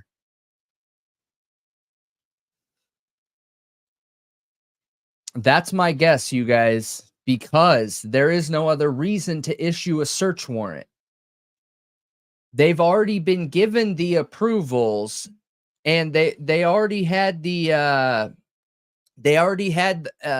any and all search warrants to access any of Bryan Kohberger's personal items. They wouldn't have to issue another search warrant for this. They were already given access to all of his electronics what in the is- previous search warrant. What is the point of issuing another search warrant? I'm I not don't understanding. think that this is owned by Bryan Kohberger. I think the data is Bryan Kohberger's. I think this item is somebody else's. Okay, I but think this is the state's witness. so what? You're saying issuing a search warrant and titling it as for the forensic lab protects the witness? No, that hasn't. I think that whatever this other USB source was probably already in one of their labs for a different case. We have heard over and over and over there's a jailhouse snitch. A jailhouse snitch means somebody was arrested. When they're arrested, they're probably taking all their property with them. This person could have rolled over having information on the crime and said, hey, you just need to get my phone. And there is information on there connected directly with Bryan Kohberger. And there's a USB drive that has everything on it that you need for this crime. It's literally the only thing that makes sense. I don't think they're asking for Bryan Kohberger's property. So it's an informant. I believe so.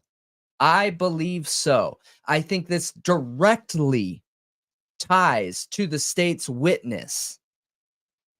And it's for another case, but it's somehow tied into this case. Correct. But then how does the Coeur d'Alene Coeur d'Alene forensic lab search warrant tie into all because of this? maybe they don't know where this item was. I don't know about that. Oh, dude. Have you ever talked with police about like their evidence room? How they're requesting it unorganized from it is? a forensic lab, not the police station. Yeah, but when we watch the video on those forensic labs, it shows where they housed all the evidence in a moisture controlled, temperature controlled area. Okay. Yeah. So I believe that this is connected directly with the state's witness. I mean, listen, I'm open to other theories, but I don't think there's any other. You wouldn't issue a warrant for something owned by Bryan Kohberger in their own lab. They don't need another warrant for that. They already have that warrant. They already had the search warrant to check all his electronic devices, everything. All his social media, everything. His parents' house, everything. They had the search warrant to I know they get had anything. Yeah, they did. So then what is this for? That's what I'm saying. I don't think it's Bryan Kohberger's. Yeah, but it's weird that it mentions his phone data is what I'm saying. Yeah, but Like his that phone data. Could this have been somebody hacked? And technically that's Bryan Kohberger's data. You need to think about data as an item. This is data. So what? The and Russian. This is mine. This is the Russian hacker, Maybe. and he's the informant, and he hacked Bryan Kohberger. I don't know. I have no idea. That would be insane, dude. What a ride this case would be if we found out a Russian hacker is the informant. I think this proves there's more to the story. I think it does too. And it's But really we don't know what's interesting. on here. But why does it say data compilations relating to or containing information indicating, suggesting, or related to violence, a fight, or motive/hostility? Motive? Violence, a fight, or motive/hostility. It's interesting for sure. It's interesting for sure. I don't think it's a router. That's a really good question, but a router wouldn't have a Seagate 2 terabyte external hard drive though. This sounds like somebody with technology. Look, I have here. Edward Snowden is the Russian hacker that solved the Idaho 4 case. Listen, this is You heard it here first. This is a what? 12? Make us hold on. Terabyte. You got to make us bigger here. This is a 12 terabyte. This is what they're looking for right here. This.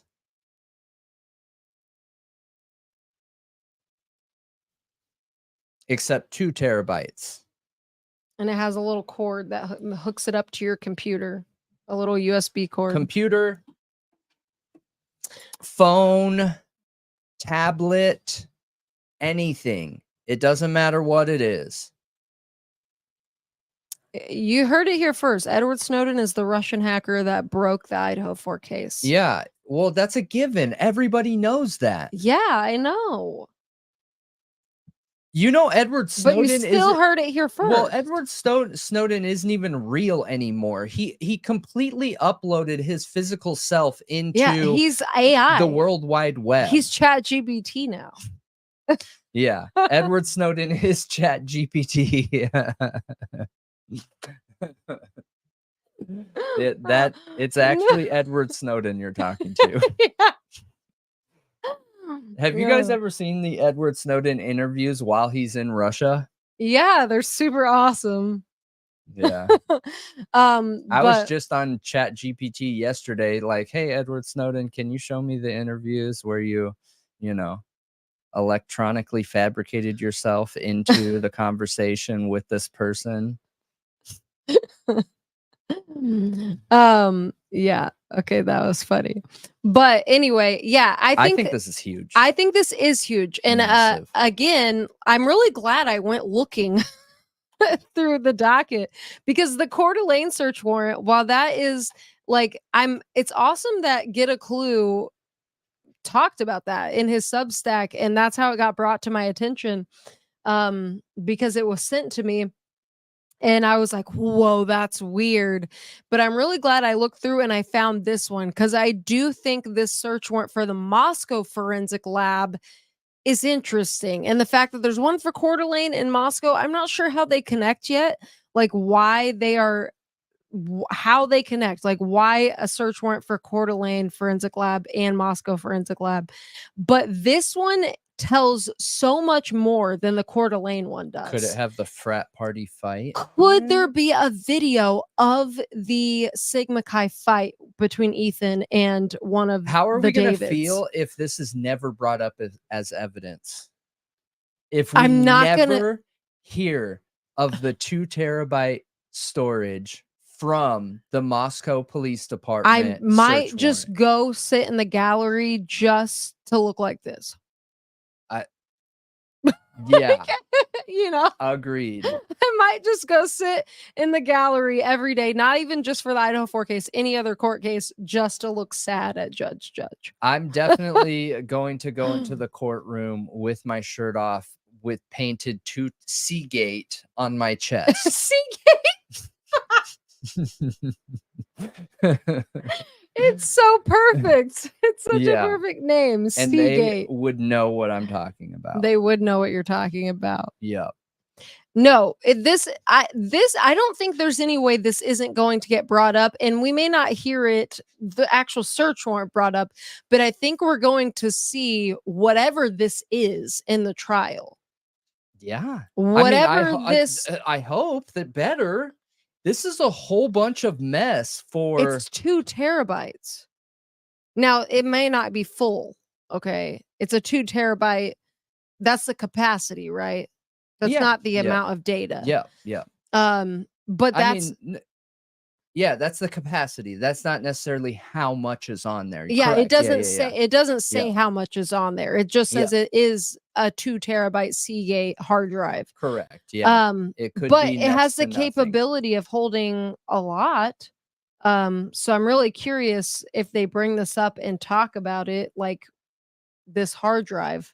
I just find it really interesting. It specifically mentions a fight. Like, that's just blowing my mind right now. Wait. I'm still a little confused, though, why they would get a search warrant for their own forensic lab. I'm still confused, even though you explained it to me a lot. It's still not 100% making sense to me right now. How would somebody get Bryan Kohberger's data onto their Seagate hard drive? Did somebody break into his car or his apartment, or is the Russian hacker theory legit? And that's what I'm saying. I know you're saying that, but this Russian hacker theory legitimate, and these dudes went out there and investigated, came upon some kind of internet information and went and pursued it IRL in real life and broke into his apartment and car and got this? I don't know. But it's interesting. It is interesting. But you said you don't think this is Bryan Kohberger's hard drive. I don't think it was brought into the crime lab under the assumption that it is Bryan Kohberger's. No, I do not. It clearly says that it's Bryan Kohberger's data. But does it say that? Interesting how it got there. But does it Bryan Kohberger's data? But it's not Bryan Kohberger's hard drive. But does it actually say that? Yes, Bryan Kohberger's phone data. But they're on separate lines. Yeah. It could be a hard drive and Bryan Kohberger's data. No, because you can't just say, hey, we need Bryan Kohberger's phone data. Phone data isn't a physical thing. It has to be on an electronic device. So it would say Bryan Kohberger's phone, IMEI 1257389208873. Okay. That is his actual IMEI. So it would say his phone. Correct. It wouldn't just say phone data. It would say Bryan Kohberger's phone, IMEI. Yeah. So this is a downloaded copy of his phone. I mean, no, that's not what it says. It could be any data that was on Bryan Kohberger's phone. Okay. Really interesting here. Okay, let's go down the Bryan Kohberger's guilty path for a second, you guys. Bryan Kohberger, and we've talked about this, okay? Bryan Kohberger had a phone, and mansplain a little bit. Do I think it's possible Bryan Kohberger is guilty? Yes. I've said this a million times. We tend to get lumped in with the Bryan Kohberger must believe he's innocent at all times. I'm not one of those people. I think that based on the evidence, there is a possibility Bryan Kohberger could be guilty, you guys, okay? Now, when I'm looking at this, Bryan Kohberger's phone data, it could be anything. It could be a video that was taken with his phone. So that was then sent to somebody and shared. And it doesn't have to be a whole copy of his phone. It could be just a video, a picture, a document, something that was on his phone. That's what you're saying, right? You guys want to know something interesting? That's what you're saying, right? That is what I'm saying. You guys want to know something interesting? What? Bryan Kohberger got a new phone right after he moved there. A new phone and number and service. Exactly. And he previously had a different phone and phone number and service line, but it was with the same company. It was with the same company. Yes. So where did that other phone go? Why are we only talking about the 8458 phone? Where's this other phone? You don't think it was canceled? I mean, could have been. If he owned the phone, then he could still have the phone. So he could have two phones. He could have two phones. One of them could be only a GPS phone. Apple devices call even without service, as long as you're connected to GPS and Wi-Fi. Yep. You don't have to have service to call an Apple. Yeah, to call other iPhones and Apple devices, sure. Yep. So, I don't know. There's a lot of variables here that we don't know. And there's a million reasons why I've said from the very beginning. And you know how many people comment on here and they're like, what are these guys going to do when they find out Bryan Kohberger is guilty? Nothing. I want to know myself, you know? Do I think it's possible he could be? Sure, I do think it's possible he could be, but I need to see the evidence, and I'm not very trustworthy. I'm not very trusting in the current investigation. It doesn't feel real. It doesn't feel honest. It doesn't feel like they did a good job, and it doesn't feel like they're human enough to admit the areas where they did make mistakes. Therefore, if Bryan Kohberger is guilty, I'm very concerned that that guilty person that could take 4 people's lives in minutes be let out on the street. In the same way that I'm guilty, Bryan Kohberger is not the guy, that I'm concerned that Bryan Kohberger is not the guy, and there already is a quadruple homicidal maniac out there in the public. I don't know. And because of this law enforcement's failures, I don't know if I'm gonna know. Yeah. I You don't know? know that we will know. That's the thing I'm most worried about, to be honest. Dude, they did an awful, horrible, ridiculous job. They are the reason that there's problems here. Agreed. And I've said it, you know, Bill Thompson catches a lot of crap, okay? Mhm. And I'm going to, he caused some of it. Let's be fair here. I mean, so did Ann Taylor cause some of it. Let's be fair here. But I don't think Bill Thompson is the big problem here. I think the law enforcement officers that did an absolutely disgustingly horrible job, but said that they used the FBI and they used all these resources in the same way they said this in the Dr. Moore case, probably handed Bill Thompson a giant pile of doo-doo on a silver platter and said, "Here, Bill, work with it." You know? Mm-hmm. So I think it's possible. I think that the investigation could just be that bad, and he's just, like you said, handled a big pile of doo-doo, and he has to deal with it. He has to figure out how to navigate this. It's not as easy as just being like, well, the evidence isn't good enough, you guys. Go back and try again, because this case is such a big deal. I think that he could have his hands tied in a lot of ways.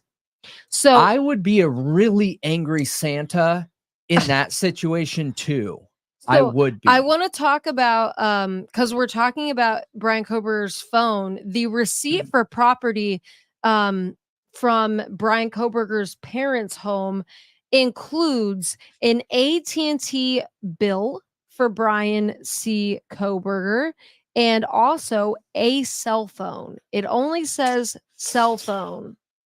It doesn't say Does it two say cell phones. 8458 phone or anything Nope. like it? It just says cell phone and a phone bill Okay. and an Acer laptop. It says nothing about a hard drive either. Okay, hang on. Let me see that. Read off that serial number. The Acer laptop serial number? Yep. NH. Oh, what just happened? Hold on. Okay. You got NH? Yep. QH X Mm-hmm. A 00 1 L 1 6 0 5 6 8 9 3 4 2 zeros, like double zeros.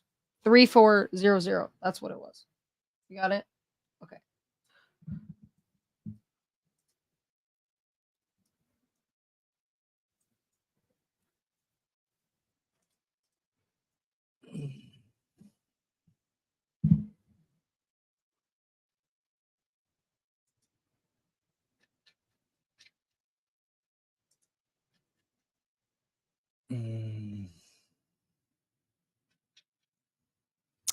So it doesn't, like, unless they just said cell phone and it's actually two cell phones, which I don't think they would do. I think they would mention multiple cell phones. Mm-hmm. It doesn't appear he had to on him, at least.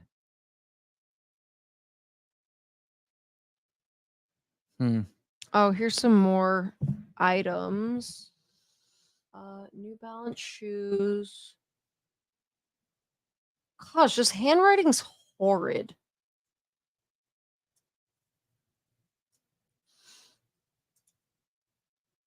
What does that say?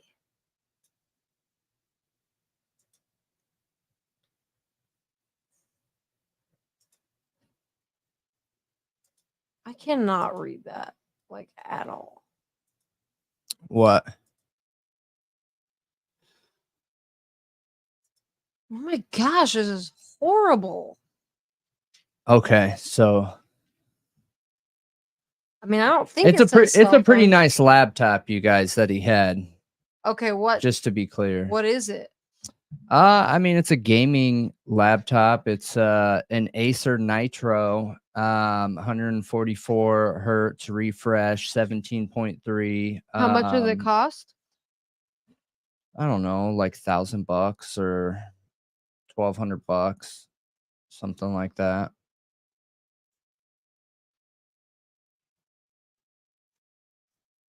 Wow, it is a nice laptop. Yep. Yep. Did Bryan Kohberger game? I mean, they're like What GPU? the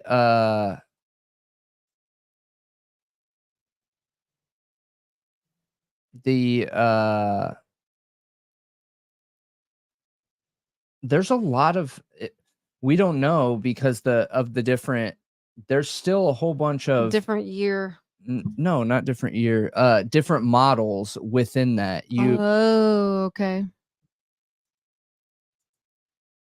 It could be either 128 to 512, 17.3. It has to be the 17.3. The 8 gig GeForce 3050, which that's a big deal, and the 12th gen core.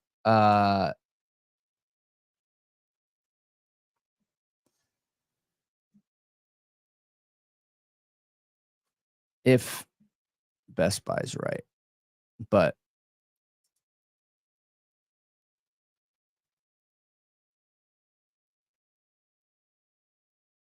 there's a lot of different stats. There's a lot of different stats that make gaming laptops good for other things too, other than just gaming. Okay. What? So A what? 3050 is not weak. That's really strong for a laptop. Gaming laptops notoriously don't do well anyways, but Acer found a sweet spot in them where they're not melting the entire inside of the laptop. Oh, okay. Yeah, that's what was So- going on, but notoriously they had like a 1080 or yeah. So what are some other things that a gaming laptop could be really useful for? It's all going to depend on how much different RAM they have, what operating system they're running.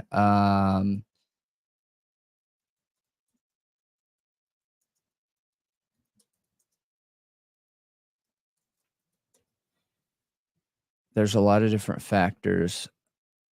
And this is literally, this laptop can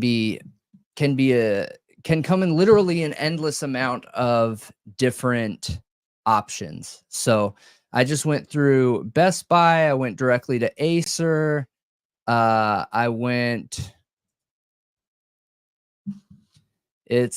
have everything from Nitro V15. I think I said he had the Nitro V17, right? I don't even remember what the original one was that we pulled up. It says Nitro 517. What? Nitro 5 17.3. But that model number applies to multiple of these. Hang on.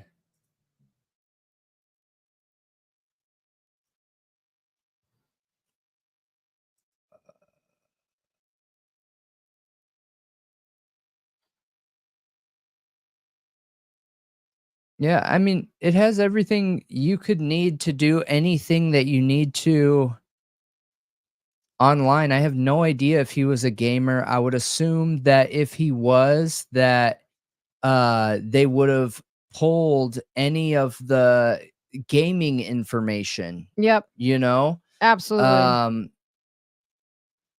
No matter what platform he was using, They whether say that Dylan Mortensen was a gamer.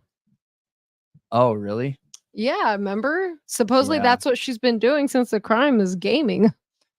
Yeah. But she was out partying, so I mean, who knows? Yeah. But it's definitely interesting. Definitely interesting. I feel like there's so many gamers nowadays, but There are. It doesn't mean anything. yeah. It is what it is. Like everybody's into gaming now, it seems.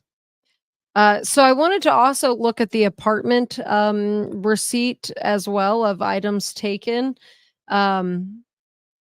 Just to refresh my memory, and there's nothing even electronic mentioned other than a Fire TV stick.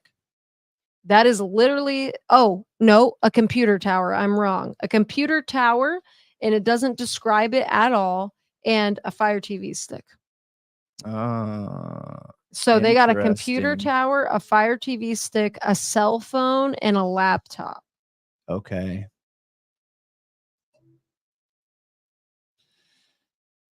And they collected an animal hair strand, 1, 2, 3, 4 other hair samples.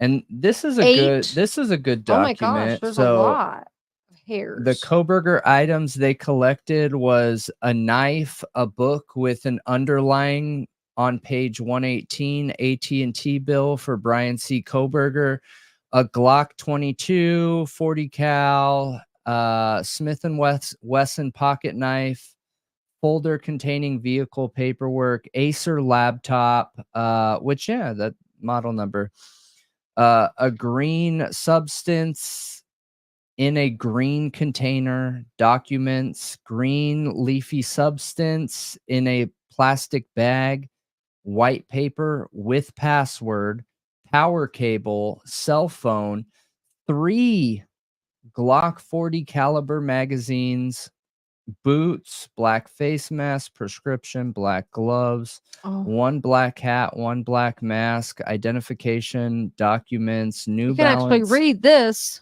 New Balance shoes, dark colored jacket, dark colored jacket, dark colored jacket, dark colored jacket, dark colored shirt, dark colored shirt, dark colored shirt, dark colored pants, dark colored pants, clear plastic glove, Acer laptop with damage, another Acer laptop with damage, application and record of sale for a Glock 40, item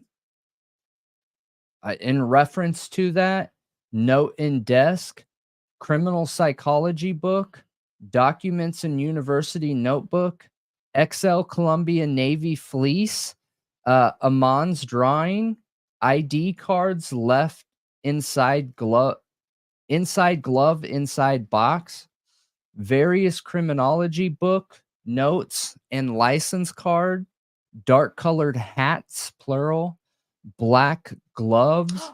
Oh, there. So it's longer than what was on what I just read. There See- is a Seagate, Barracuda, 1 terabyte, Samsung solid state drive. 1 terabyte. It says it's a 2 terabyte one though on the search warrant. So is it a different Yeah. one? Yeah, different. Yep. Black box Samsung NVMe SSO 960 500 gigabyte, What is that? a tower. It's a computer tower? Yeah. Yep, it's the tower box. So it's probably a parts tower is what I would assume with the 960. Why did the document did I just read Intel in not box, so include that external hard drive? 2 pair of black gloves. Maybe I just couldn't read it. 1 It was really hard black to knit read. hat, dark green short sleeve shirt, black long sleeve shirt, black sweatshirt, gray jacket, 2 pairs of black pants, 1 pair of black jeans, 2 pairs of black jeans, 2 black long sleeve shirts, 2 pairs of black pants, 1 gray jacket, 1 gray knit hat, 1 black glove, motherboard, SRVH, So what is Washington that? State University, just more computer parts.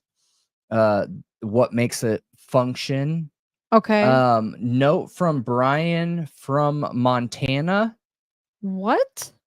Craftsman shop vac, medical documents, personal documents, note to dad from Bryan, maroon colored spiral notebook, dark colored clothes, HP all-in-one printer. That's a printer? It says computer. But I HP, can't tell because HP. I don't know these model numbers by gosh, heart. why does he have so many computers? He has Okay. a lot of computers, no? The 100B is a computer. It is a computer that can be used as a second monitor.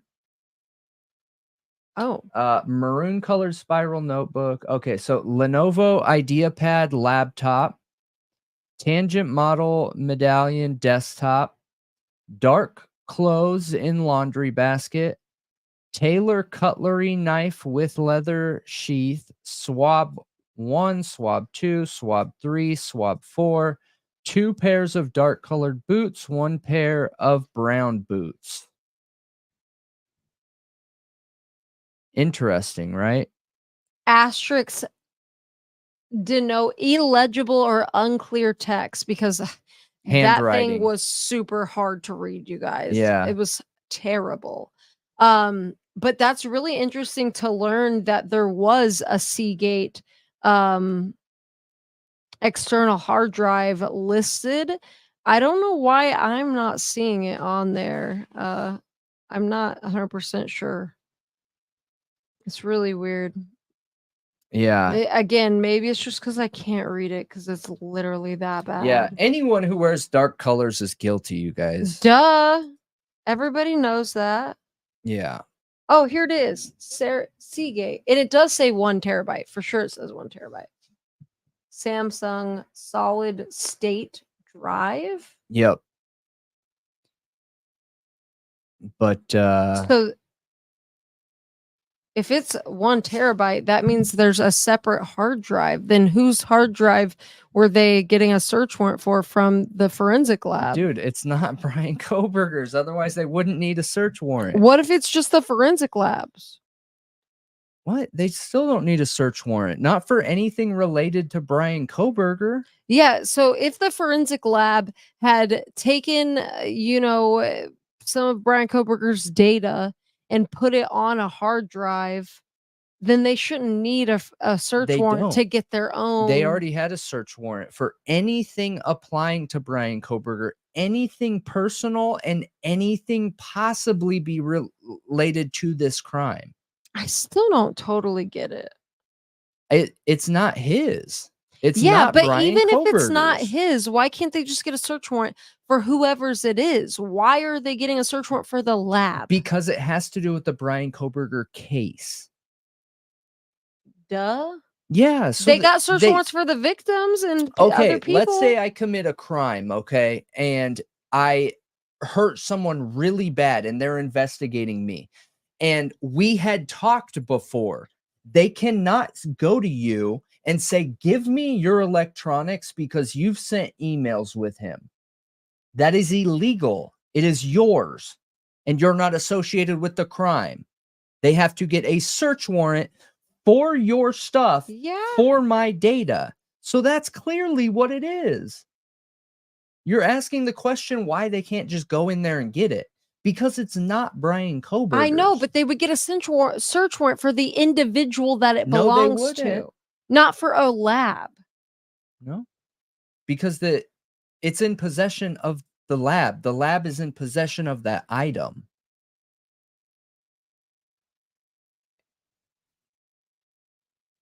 The lab and state have ownership of that item. Currently. Then they shouldn't need a warrant because they are the state. That's what I don't understand. It's not related to Bryan Kohberger's. You cannot just go in people's things looking for other Okay, cases. maybe you're right. but I still would like to know what a lawyer thinks of this Yeah. because it's really weird and it's really confusing. I mean, I don't think it is. It is weird.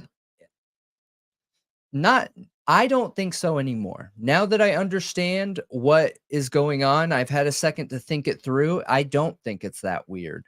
It's just owned by somebody else, and it makes perfect sense.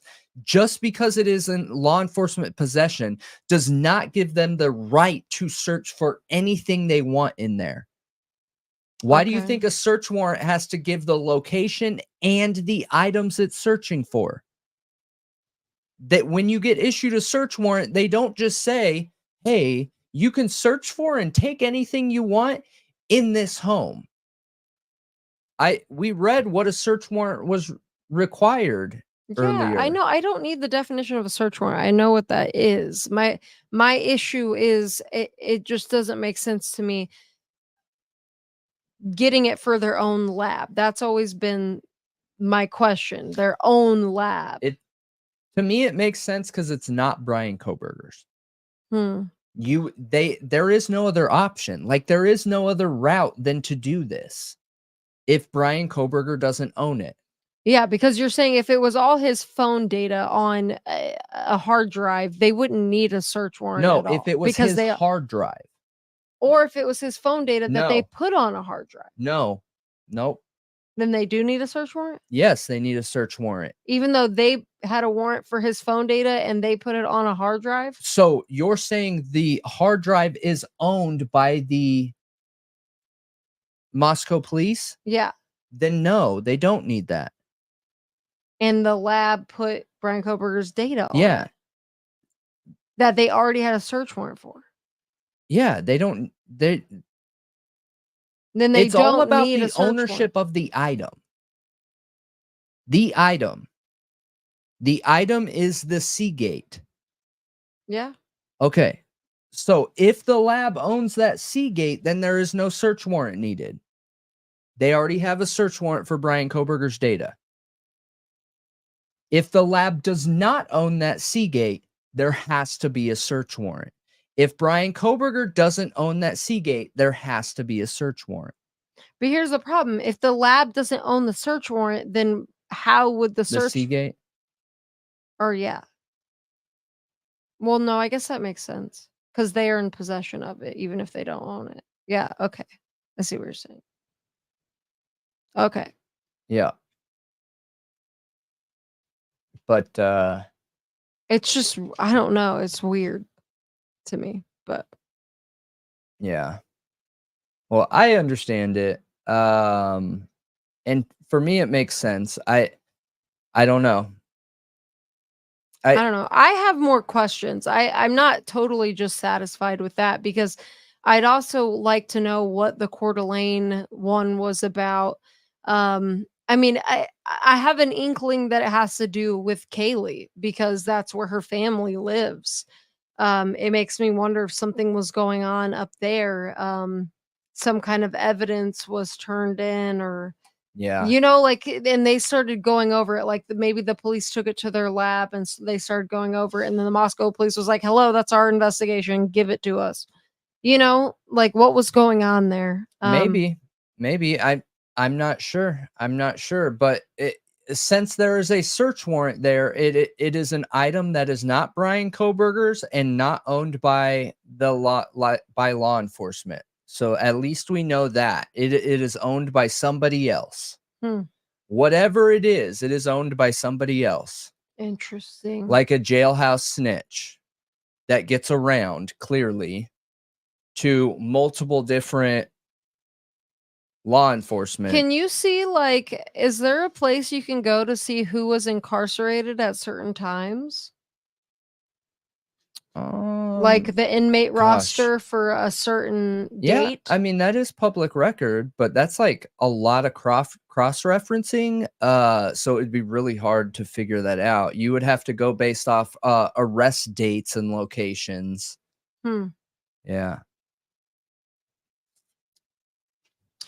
All right, you guys, that is it for Thought Riot Podcast, the very first the one, the first live Thought Riot podcast, episode 37. We hope you enjoyed it. We hope you had a good time. I had a really good time. I enjoyed being live with all of you guys, and we will be back very soon. We will, like tomorrow, probably. And yeah, tomorrow is the True Crime Talk Show. And we And- didn't like touch on the brand new Idaho 4 documents that are on the docket. We'll probably go over those tomorrow. Yeah. Absolutely. It's kind of But- more of the same anyway, you know.